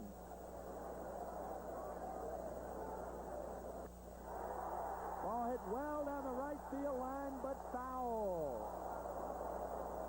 He didn't even hit that ball well. It looked like a trademark shot, and it reached the seats, 0-2. Now, Darryl Strawberry, with a total of 29 home runs last year, played in only 111 games, and that ball hit off the handle of the bat, in matter of speaking. Darren Dawson should have no problems and doesn't with that foul ball. So Strawberry 0 for 3, and finding it tough to get out of the chute so far. Yeah, and about a Ray Knight. Got a note here that David Walfer is sitting with Mr. Fred Wilpon, the president of the New York Mets, right next door to us.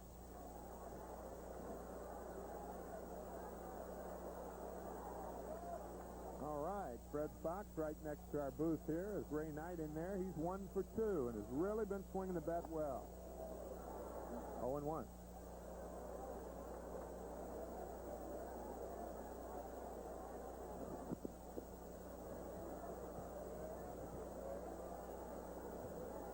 Shane Raleigh, a pilot in his off time, flies an airplane. Got his pilot's license back in 1980.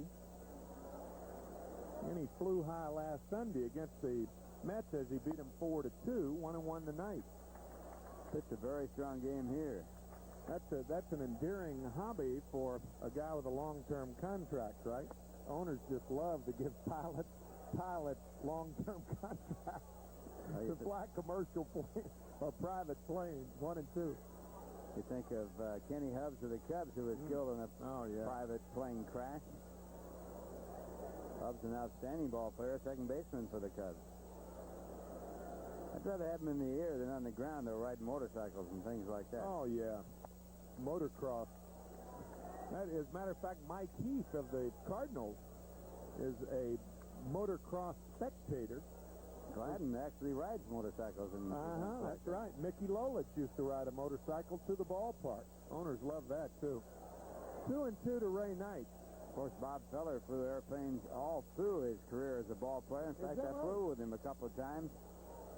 Well, and of course, here in New York, the tragic death of Thurman Munson back when, 77, I guess, 78. Thurman died in a plane crash in Ohio.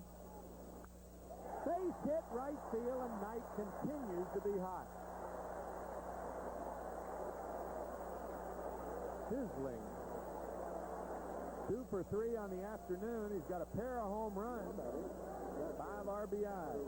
Well, Ray got the game-winning RBI last night with a base hit to right field, and right here on that outside corner, he just attacked it. That's really a perfect hitting position right there for an outside pitch.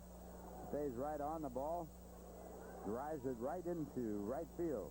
And also good thinking on his part, because we've said many times with Barry Lyons fouling one back that with 2 strikes, you got to protect that outside part of the plate. 2 types of hitting. One when you don't have 2 strikes, the other gets defensive. When you get down to 2 strikes, you try to make contact with the ball. That's exactly what Ray Knight did. 0-1 to Barry Lyons. 1 out, 2-2, bottom of 7. And it's 0-2. Lyons 0 for 2, but he did pick up his first Major League RBI as Larry Anderson, the right-hander, and David Rucker, the left-hander. He got a little help from the pitcher, Shane Raleigh, who had him trapped off between third, not Lyons, but the runner Carter. And Lyons goes down on strike. Good fastball right there. Raleigh getting his second strikeout of the ball game. He's walked only 2, and he's held the Mets to 4 base hits. And now with 2 men out, the batter would be Rafael Santana. Santana 0 for 2 on the afternoon. And he loops one to center. Milt Thompson there, however, and he makes the catch. Boy, he can cover a lot of ground in a hurry. No runs, a hit, and 1 left. 39,058 look on, and a good ball game after 7.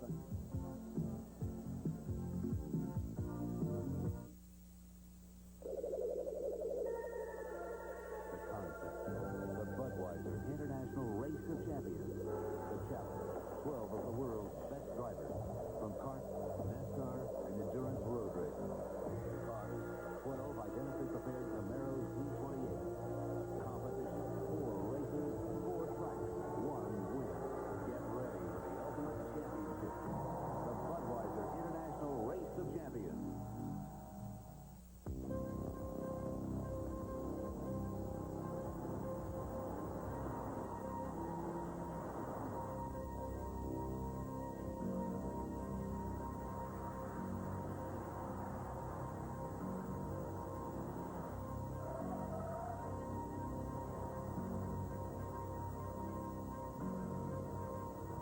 If you've never thought about Buick like this before, the time is now.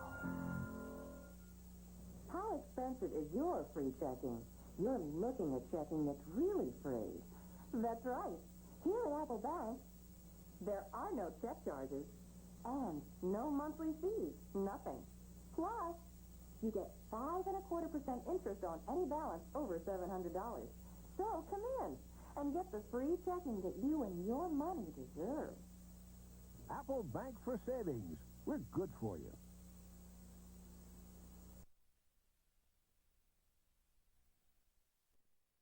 Top of the 8th inning, a good ball game. And Ralph, as you said, David Walper next door with Fred Wilpon.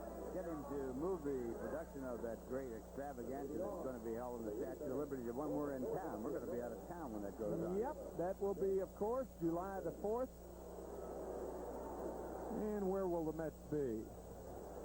we will be in town. No, we're leaving, aren't we? No, we're playing that day. Playing that day against the back to St. Louis. Houston Astros coming back from St. Louis. Oh, we can get the day off. I'm sure Fred will let us go out there. And Milt Thompson tries to punt, but it was a ball, 1-0. David Wolper also, Fran Healy tells us, and he was correct, reminding us that David Wolper produced the Olympics back in 1984. Big baseball fan, and an even bigger baseball fan, had something to do with the Olympics also, didn't he? Commissioner of Baseball, Mr. Uberoff. Peter Uberoff. 1-1 to Milt Thompson. And 2-1 to Milt. Milt 0 for 3 with a run scored, but it was his speed on an error by Tim Tuffle that opened the gates to a lonely run in the 6th. Then he stole second base, and on a throwing error by Barry Lyons, went to third and scored on Von Hayes' single. 2-1.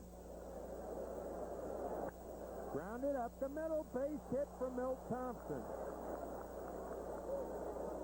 I think by that swing, it's quite evident that Gooden's low fastball much easier to handle than the high one. Sixth base hit given up by Dwight in this game. His first three were in the first inning when Philadelphia took a 1-0 lead. You can look for Milt Thompson to be running this. Phillies have been successful in their last 10 attempts in stolen bases. They're 10 out of 11 for the year. Von Hayes, 1 for 3 and an RBI. He has struck out twice. Also has a stolen base to his credit. Now, Fran and I, last time Thompson was on first base, as you see Hayes take a strike, saw that when he didn't wiggle his fingers, he was running. Now, he wiggled his fingers there. We might be onto something, pal. Got a tip-off right here.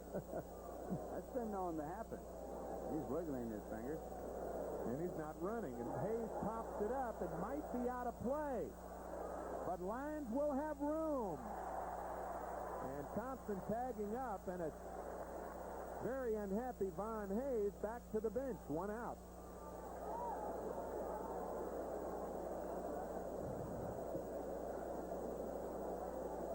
Say that kind of in jest, but a lot of times base runners will do that subconsciously. Well, next batter, third baseman Mike Smith. Guys on the bench constantly looking for little things like that. And we are by no means saying that Milt Thompson certainly is running when his fingers don't wiggle. And when they wiggle, he's not running. We're not saying that at all. Mike Schmidt, the batter. Thompson can fly. Let's see about his hands right now. There they go. Gooden goes over there.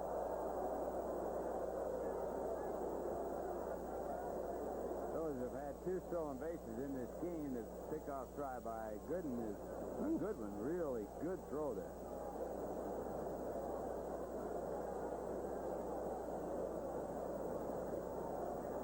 Fingers are wiggling. And, of course, as we said the last time he was on first, that's what Ricky Henderson does. Ricky Henderson with 130 stolen bases 3 years ago, the most ever by a Major League player. It's got to be fun hitting out of that shadow off a guy who throws 93 miles an hour. That ball comes out of that sunlight, it disappears in the dark. You know, strange enough, I've always found that the shadow was much tougher on a curveball than a fastball.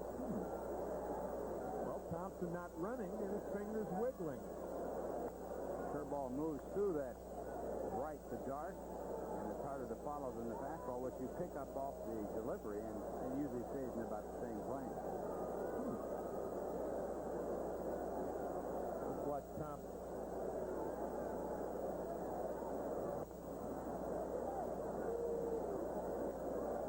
Barry Lyons would have an easier time with Schmidt up there because Von Hayes was a left-hander. It's a lot tougher throwing with a left-handed hitter up there. 2-2 game, top of the 8th, 1 out.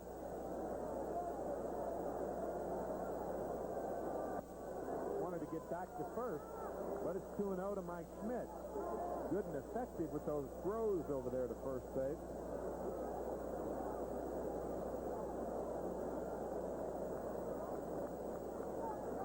Schmidt with 460 lifetime homers, 41 against the Mets.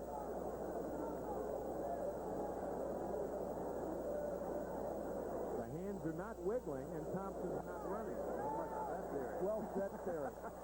You were just waiting to hop on that. I wanted to get that one. I'm glad I gave that disclaimer that we were certainly not saying that. 2-1 to Schmidt. I noticed you protected yourself.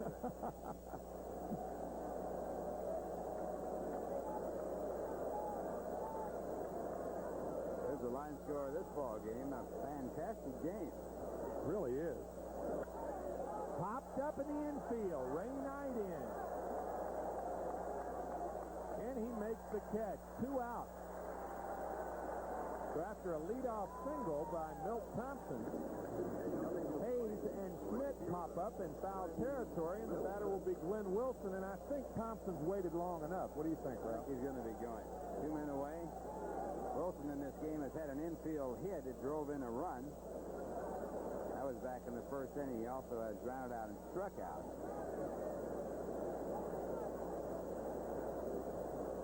We mentioned the Cardinals earlier, and Mike Heath, they are losing to the Expos 4-3, top of the 8th inning. And the hands aren't wiggling.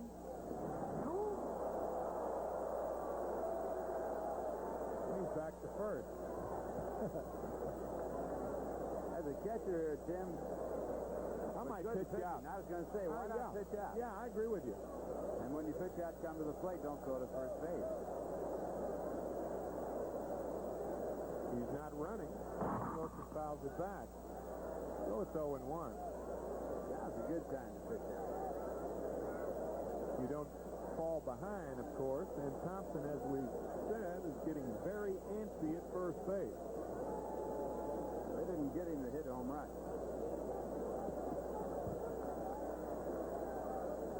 Did hit a home run, however. In last night's ball game, first run the Phillies scored on a split-finger fastball off Ron Darling. Only his 3rd Major League home run. And this one off the chest protector of home plate umpire Ed Montague. 0-2 to Glenn Wilson.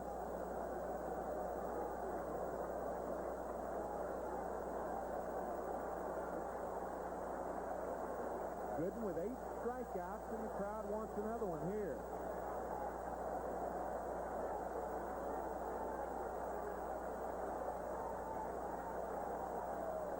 There goes Thompson. Fastball is low. The throw is low.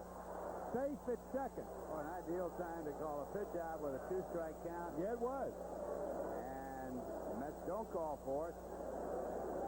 And Thompson again with a stolen base, his second of this ball game. Tough pitch to handle. Another bad throw by Lyons. He's made 3 bad throws in this ball game. And in fairness to Barry, the second runner, or Von Hayes, the second stolen base, he did have a legitimate shot at him then, but on Thompson's 2 stolen bases, no shot. So it's 1-2 to Wilson, 2 out, top of the 8th, and the score tied 2-2.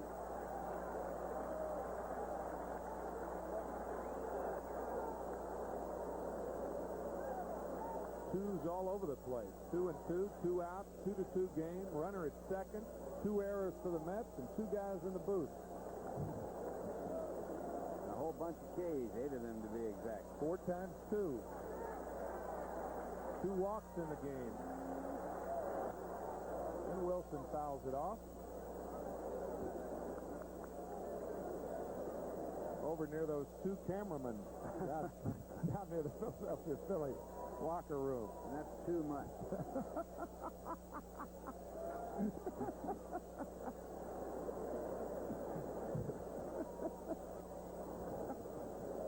I thought your remark about Gooden and the pitcher Raleigh a good one, was a shine. Raleigh a good one, right? Raleigh a good one is a shame. Yeah, that's right. You went to London. You were an Englander for some time this last fall. Enjoyed it. Really enjoyed it. Beautiful city. Well, Well, you know the count. You know how many outs there are. Thompson at second. Top of the eighth. And it's 3-2 to Glenn Wilson. On deck batter, a left-hand batter, Darren Dalton.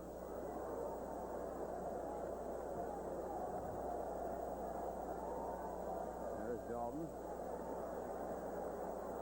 Gooden could lock Wilson with a good curveball. We'll see what he gets. First base open. Curveball, check swing. Mitchell makes the catch. Kevin Mitchell makes a fine running catch in center field on a check swing that I thought initially was going to be in there. But Gooden pitches out of it. Gives up a hit, stands the runner after 7.5. It's 2-2.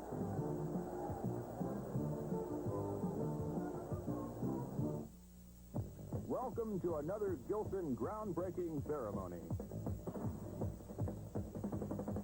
Gilson tillers have been breaking ground for gardeners for over 30 years. They're rugged, hard-working, built to last. Choose from front or rear signed versions, large, medium, or compact. Get a Gilson tiller, because with Gilson, breaking up isn't hard to do. Available at these and other fine dealers.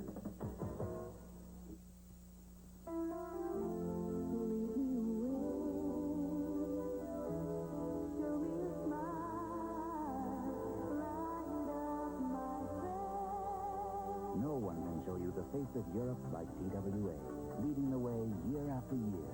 To London, just $229. To Paris, $339.50. To Rome, $364.50. Irresistible.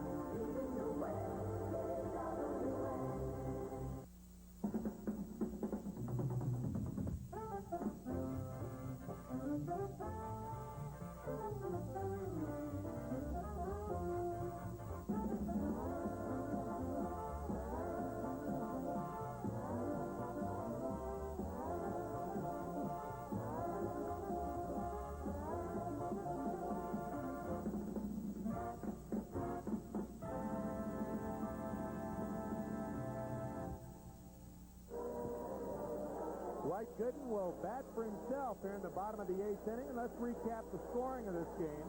Gary Rita scored the first run of the game in the first. The Mets tied it. And the bottom of the 5th, good base running and an RBI infield out by Gary Carter. Phillies took the lead again 2-1 in the 6th, and the Mets came back to tie it in the bottom of the 6th, and that's where we are. And in the bottom of the 6th, the leadoff batter was Dwight Gooden. Dwight singled to left field and scored on a double by Kevin Mitchell. Kevin's second Major League RBI, and he pops this one up.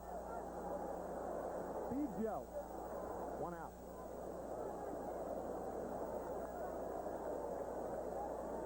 So, top of the order, here's Kevin Mitchell. And he gets a nice hand. Mitchell led the Mets in RBIs this spring with 14. He had a marvelous spring, 3 home runs.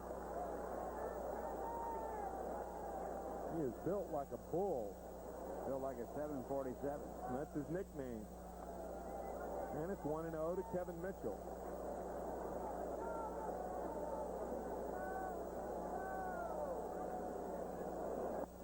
2-0. Mets signed Mitchell as a free agent. He wasn't drafted out of Claremont High School in San Diego, a mecca of outstanding talent coming out of that area. Ground ball, base hit. That's guarding the line. Von Hayes on the line at first base. And that allowed Mitchell's ball to go through, and he's at first with 1 out. Well, Tim McCarver first broadcast for the Philadelphia Phillies with his cohorts over there, and that was one of the things that Tim has been against for years, is having that first baseman and third baseman guarding the line. And here's the swing as Mitchell hits it by the first baseman, Von Hayes, who was guarding the line to protect against the 2-base hit. Instead, he gives up the single, and the Mets have the go-ahead run on with no one out here in the bottom half of the 8th. And Tim Tuffle, the batter. And Ralph, it's just that I've seen that play backfire so many times. Especially on the opposite side, a right-hand batter. Yeah, right. And Tim Tuffle, who is 0 for his last 7, 0 for 3 in this game. He had a tough night last night trying to break out of a little mini slump here. a great spring and then got started very slowly. Got robbed of a base hit back in the 4th inning. On a fine play by Steve Joe. And Tim in the hole.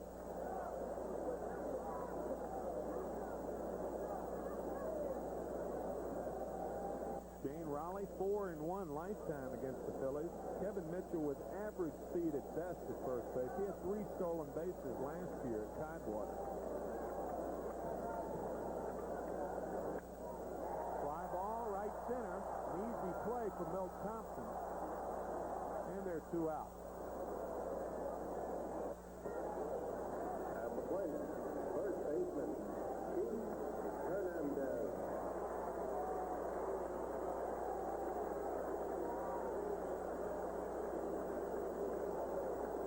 Keith Hernandez 0 for 3. Flied to center, grounded to second, and flied to right.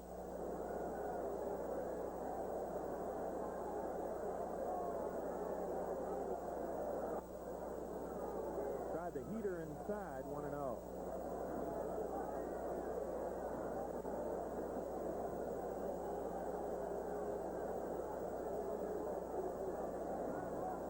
Tim McCarver along with Ralph Kiner and Fran Healy, and as always, Fran will be down with a post-game guest after the game today. Mets trying to win their 4th game of the year. Fastball. This is a high strike, 1-1. How about those Pirates who were in here Monday night? 4 straight. They're 4-2. Lost 104 games last year. And I like that. I do, yeah. I saw a player swing at one of those things. Oh, I wanted to do that. Check this out. He throws the ball in from the umpire. It's right at Keith, so he's bare-handed. But I actually saw a player swing and hit a ball that tossed him with timeout. Hit it out the outfield. The outfielder caught it for no play. He hit this one up the middle, and that one counts. Mitchell at second will return, so he's in scoring position. Hernandez has his first hit of the afternoon, and the batter, Gary Carter. Well, Keith had 5 hits in his last 10 at-bats before this ball game. Now he gets his first hit of this game, so he's 6 for 14. That puts the go-ahead run at second.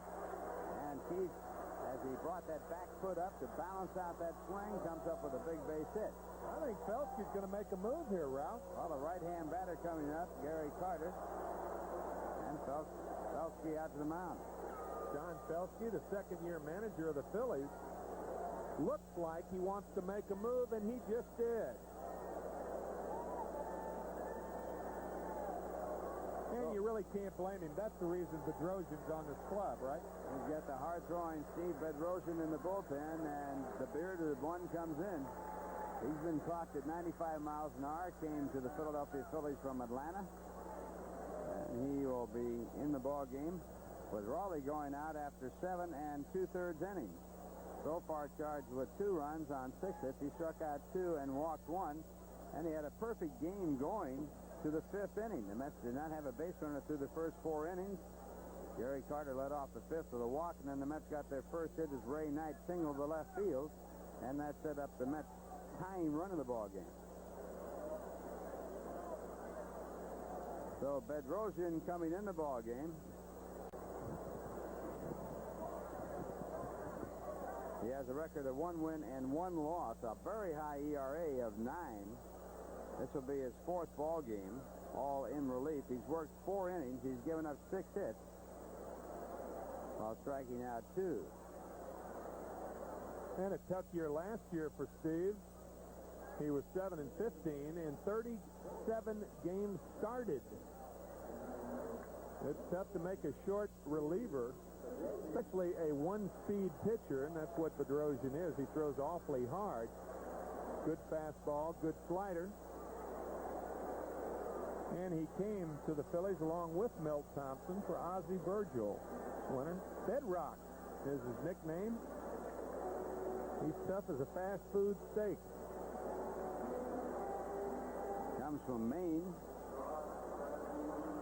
Was Was a wrestler in college, played soccer, was a starting pitcher in the minor leagues with only one relief appearance in 82 games in the minors, and came up and became a relief pitcher. Well, folks, tomorrow at 5:30, the Nets take on the Milwaukee Bucks in Game 2 of the exciting NBA playoff basketball schedule. Catch all the action. The Nets and the Bucks tomorrow at 5:30, only on Sports Channel, number 1 in New York sports. Some games not available in all areas. Shane Raleigh pitched 7 2/3 innings, and he gave up 6 hits and 2 runs. However, Kevin Mitchell at second and Keith Hernandez at first will be charged to Raleigh should they score. So a fine job by Shane Raleigh. And there's the story of the afternoon, 2-2. Gary Carter is 0 for 2. He has walked, scored a run, and grounded out twice. And you can see why he scored that run and how right on that uniform. Belly flopper. Darryl Strawberry on deck.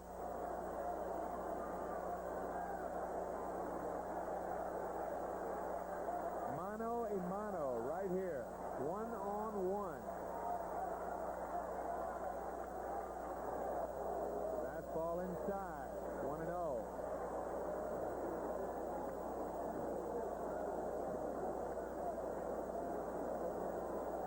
Bedrosian had 19 saves in 1983.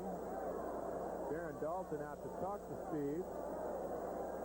And Bedrosian's first save came against the Mets back in 1982.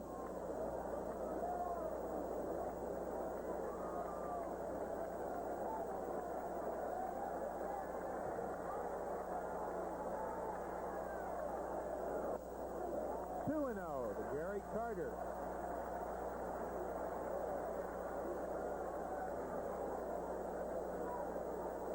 Gary brought a 5-game inning streak into this game with 8 hits over the 5 games, batting .364 if you look at the manager of the Phillies. 3-0. You have him hit here? I would have him hit here.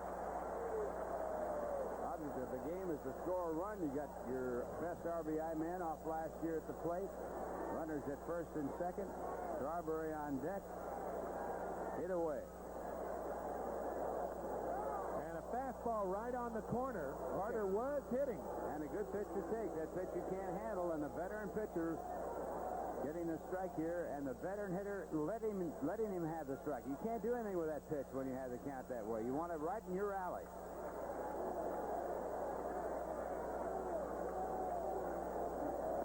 Good slider right there. 3-2. So the runners will be off. 2 perfect pitches by Bedrosian. After going 3-0, and none of the pitches were even close. Look at this. Does this. Slider right there on the outside corner to knee. Well, that was nasty there. Now make the mistake Carter is saying to himself. I'll give you those 2. There go the runners.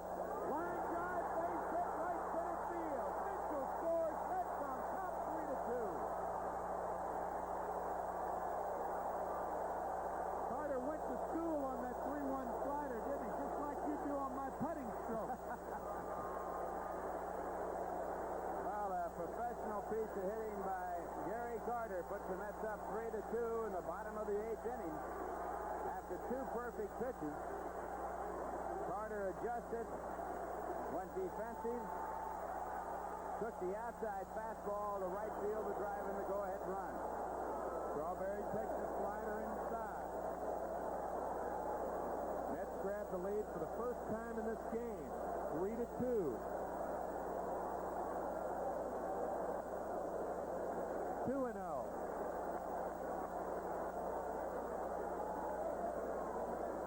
Hernandez and Carter on the corners. Kind of sniffing out a good swing right here. Strawberry will leave his feet on this swing, but it wasn't a strike. 3-0. Now do you have him hit? You better believe it. Yes, sir. In a minute. Ray Knight on deck.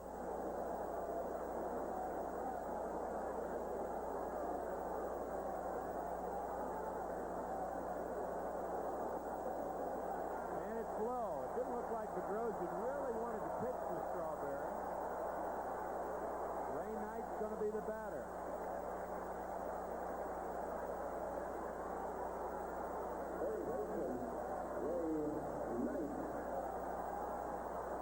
Well, this is certainly the best ball game of the early season.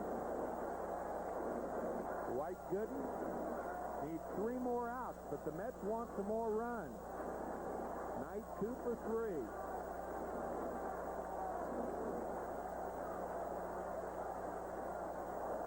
Slider is outside, and Steve Bedrosian cannot find the plate. He went 3-0 to Gary Carter, and Gary singled on a 3-2 pitch. He walked Strawberry on 4 pitches, and now it's 1-0 to Knight. Bases loaded. Strike on the corner. Knight does not agree, but it's 1-1. Bedrosian happy with that call. Montague calling that pitch a strike, although it appeared it was off the outside part.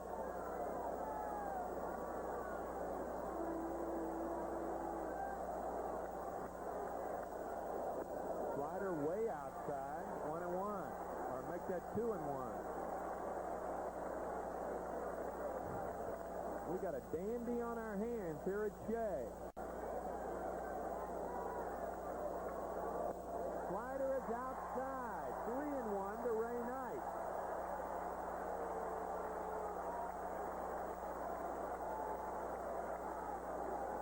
This is what gets the managers.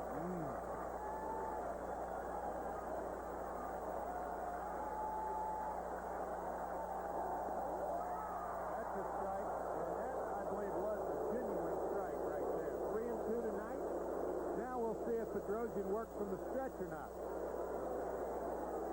This ball right on the outside corner. Fastball backing up, and another perfect pitch. Very good pitch for that count. It goes now to 3-2, so the runners will be going with the pitch. Looks like Bedrosian's going to wind up. He should be stretching. Otherwise, he's going to give Strawberry a chance to score on a long single or a short double. He's not, and there they go. Lined out of Aguayo at second base. Ray Knight hit it well, but right at Louis Aguayo. But the Mets take the lead on 3 base hits, a big hit, an RBI single by Gary Carter. The Mets lead 3-2 after 8.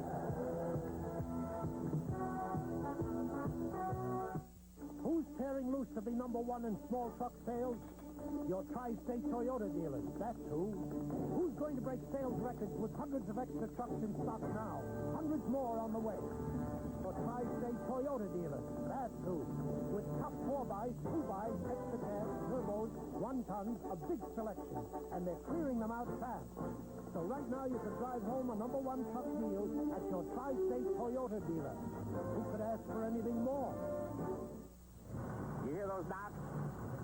Texaco asked me to show you what happens when you refill your tank with Texaco Super Unleaded with stronger octane rating to help knock out the knocks. Watch. Same engine, same hill, but the knocks are gone. Texaco Super Unleaded. Superstar power for more car power. Get a free coupon for a delicious Roy Rogers hamburger when you fill up with 8 gallons or more of Texaco gasoline. Fill up at Roy's and Texaco. You're working hard to get ahead. So why let the wrong bank slow you down? You need a strong bank that's behind you all the way. With more ways to invest profitably and borrow sensibly. More ways to get ahead and stay ahead. More of the vital services only a strong bank can deliver. There is a bank for people just like you. The Long Island Savings Bank. We'll give you a run for your money. Well, Len, make that Kevin Mitchell has moved from center to left field. And there's Len Dykstra. He is the new center fielder. Gary Carter will be the new catcher, so Barry Lyons is out of there.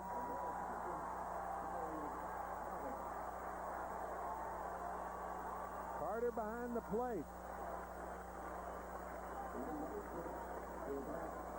And in the Philly ninth, with Dwight Gooden still on the mound, Darren Dalton, Luis Aguayo, or a pinch hitter, and Steve Jeltz.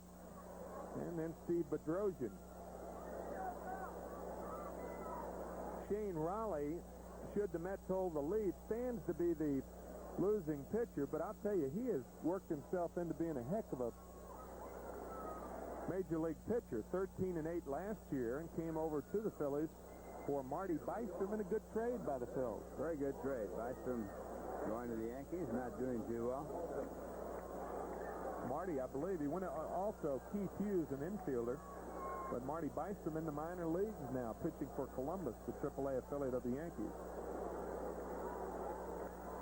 It's an amazing stat right there. What a great stat. Oh, man, you talk about a telling stat. About a man who can reach back. That is Dwight Gooden, and a curveball is low. In Gooden's last 46 starts, he's 33-5. That's right. 1.46 ERA. 1-1 to Darren Dalton. He has a couple of homers, very strong, and can hit it a long way. He's 0 for 3.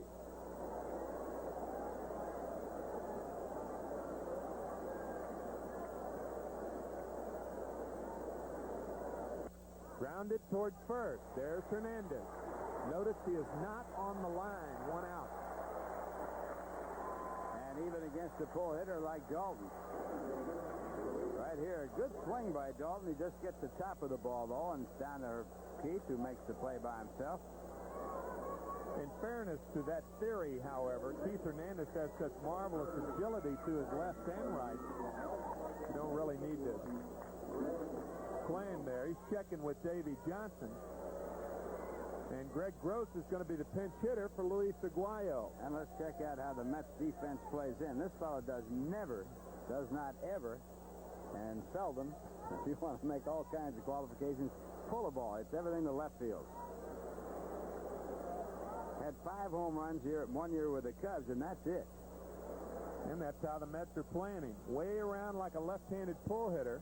Ray Knight on the line, and that is proper. So in our opinion, and we've talked about this a million times in the press room after games, it's not that you never guard the line, but you don't do it all the time. 1-1 to Gross. Greg led the National League in pinch hits in 1983 with 19. Make that 82. Swing and a miss. Owen, make that 1 and 2 to Greg Gross. Going into the season, he had 95 pinch hits. And right here, a very good fastball in a good spot against a fellow who likes the ball away. Likes to hit it to left over the shortstop there.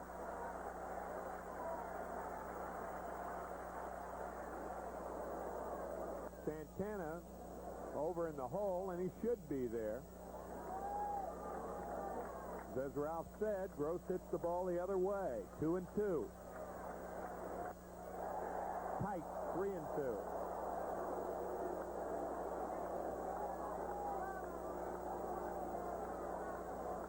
Goodness struck out 8 and walked only 1.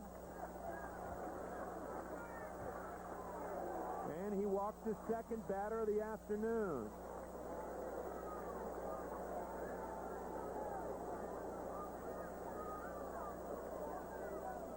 Greg Gross does not run well. However, you wonder whether the Phillies do have a pinch runner. Charles Hudson, one of the fastest runners on the ball club, do have Greg Legg, as Ralph pointed out. Be a perfect pinch runner, Greg Legg. And, of course, he's in the ball game anyway because of Aguayo. We don't know how the speed of Greg Legg. As Steve Jeltz takes strike 1. Jeltz 0 for 2 with a walk. But really, should the Phillies go into the bottom of the 9th, I would assume Legg runs better than Gross, who has no speed. So why not pinch run right now? Joe LaFay, the pinch hitter on deck. 0 and 2 to Jeltz.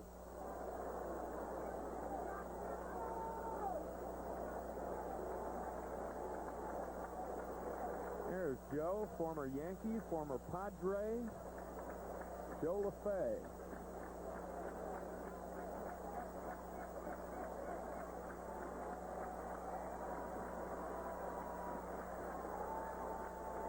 It's a 3-2 game. The Mets lead, but the Phillies have runners on a runner on first base with 1 out, top of the 9th inning.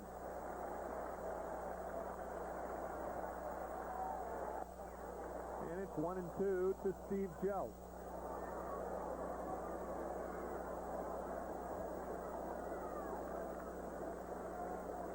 No one throwing in the bullpen for the Mets, which is the way Davy Johnson plans it. He does not want to take Gooden out of the ball game unless there is a really direct reason. And Jesse Orozco worked 2 innings last night. There's no sense in getting him up, even if it's just to throw lightly, unless you're going to bring him in the game. And with Gooden out there, as Ralph said, Davey does not want to use him. Gooden has never pitched more than 9 innings in a ball game in his major league career, so if he does get the game tied up, then what do you do? Swing and a miss, his 9th strikeout of the day. 2 out. All right, here Dwight goes to his fastball. He had struck out Jeltz on the fastball back in the 2nd inning. And so Dwight, with his all-time high for this year, 9 strikeouts, he has a total of 21 now, and that leads the National League. Ryan was the leader coming into this ball game with 18. Nolan Ryan. So the batter is Joe LaFay, and he can hit the ball a long way. Joe LaFay, and let's see when his last home run was. Back in 1984. Did not play the entire 85 season. Fastball is high, 1-0. In fact, he hit a home run in his first 2 ball games in the major leagues while with the Yankees. Yeah, that's right. I remember that now. Not too many guys have done that. He was the first to do it in the American League. Told you not too many guys have done it. The only man to hit 2 home runs in his first game in the major leagues was Bob Neiman, playing for the St. Louis Browns. Burley Bob, who passed away sorrowfully last year. First 2 at-bats. Ex-teammate of mine. And Campaneris hit 1 in his first and 4th at-bat. Swing and a miss. 1-2 to Joe LaFay. Looks like Dwight's going to the whip, Mr. Kiner. That 9th inning stat, pretty prominent. 3 runs in his career scored against him in the 9th inning. And it's still 3 runs. 10 strikeouts for Gooden as he wins the 2nd game of the year.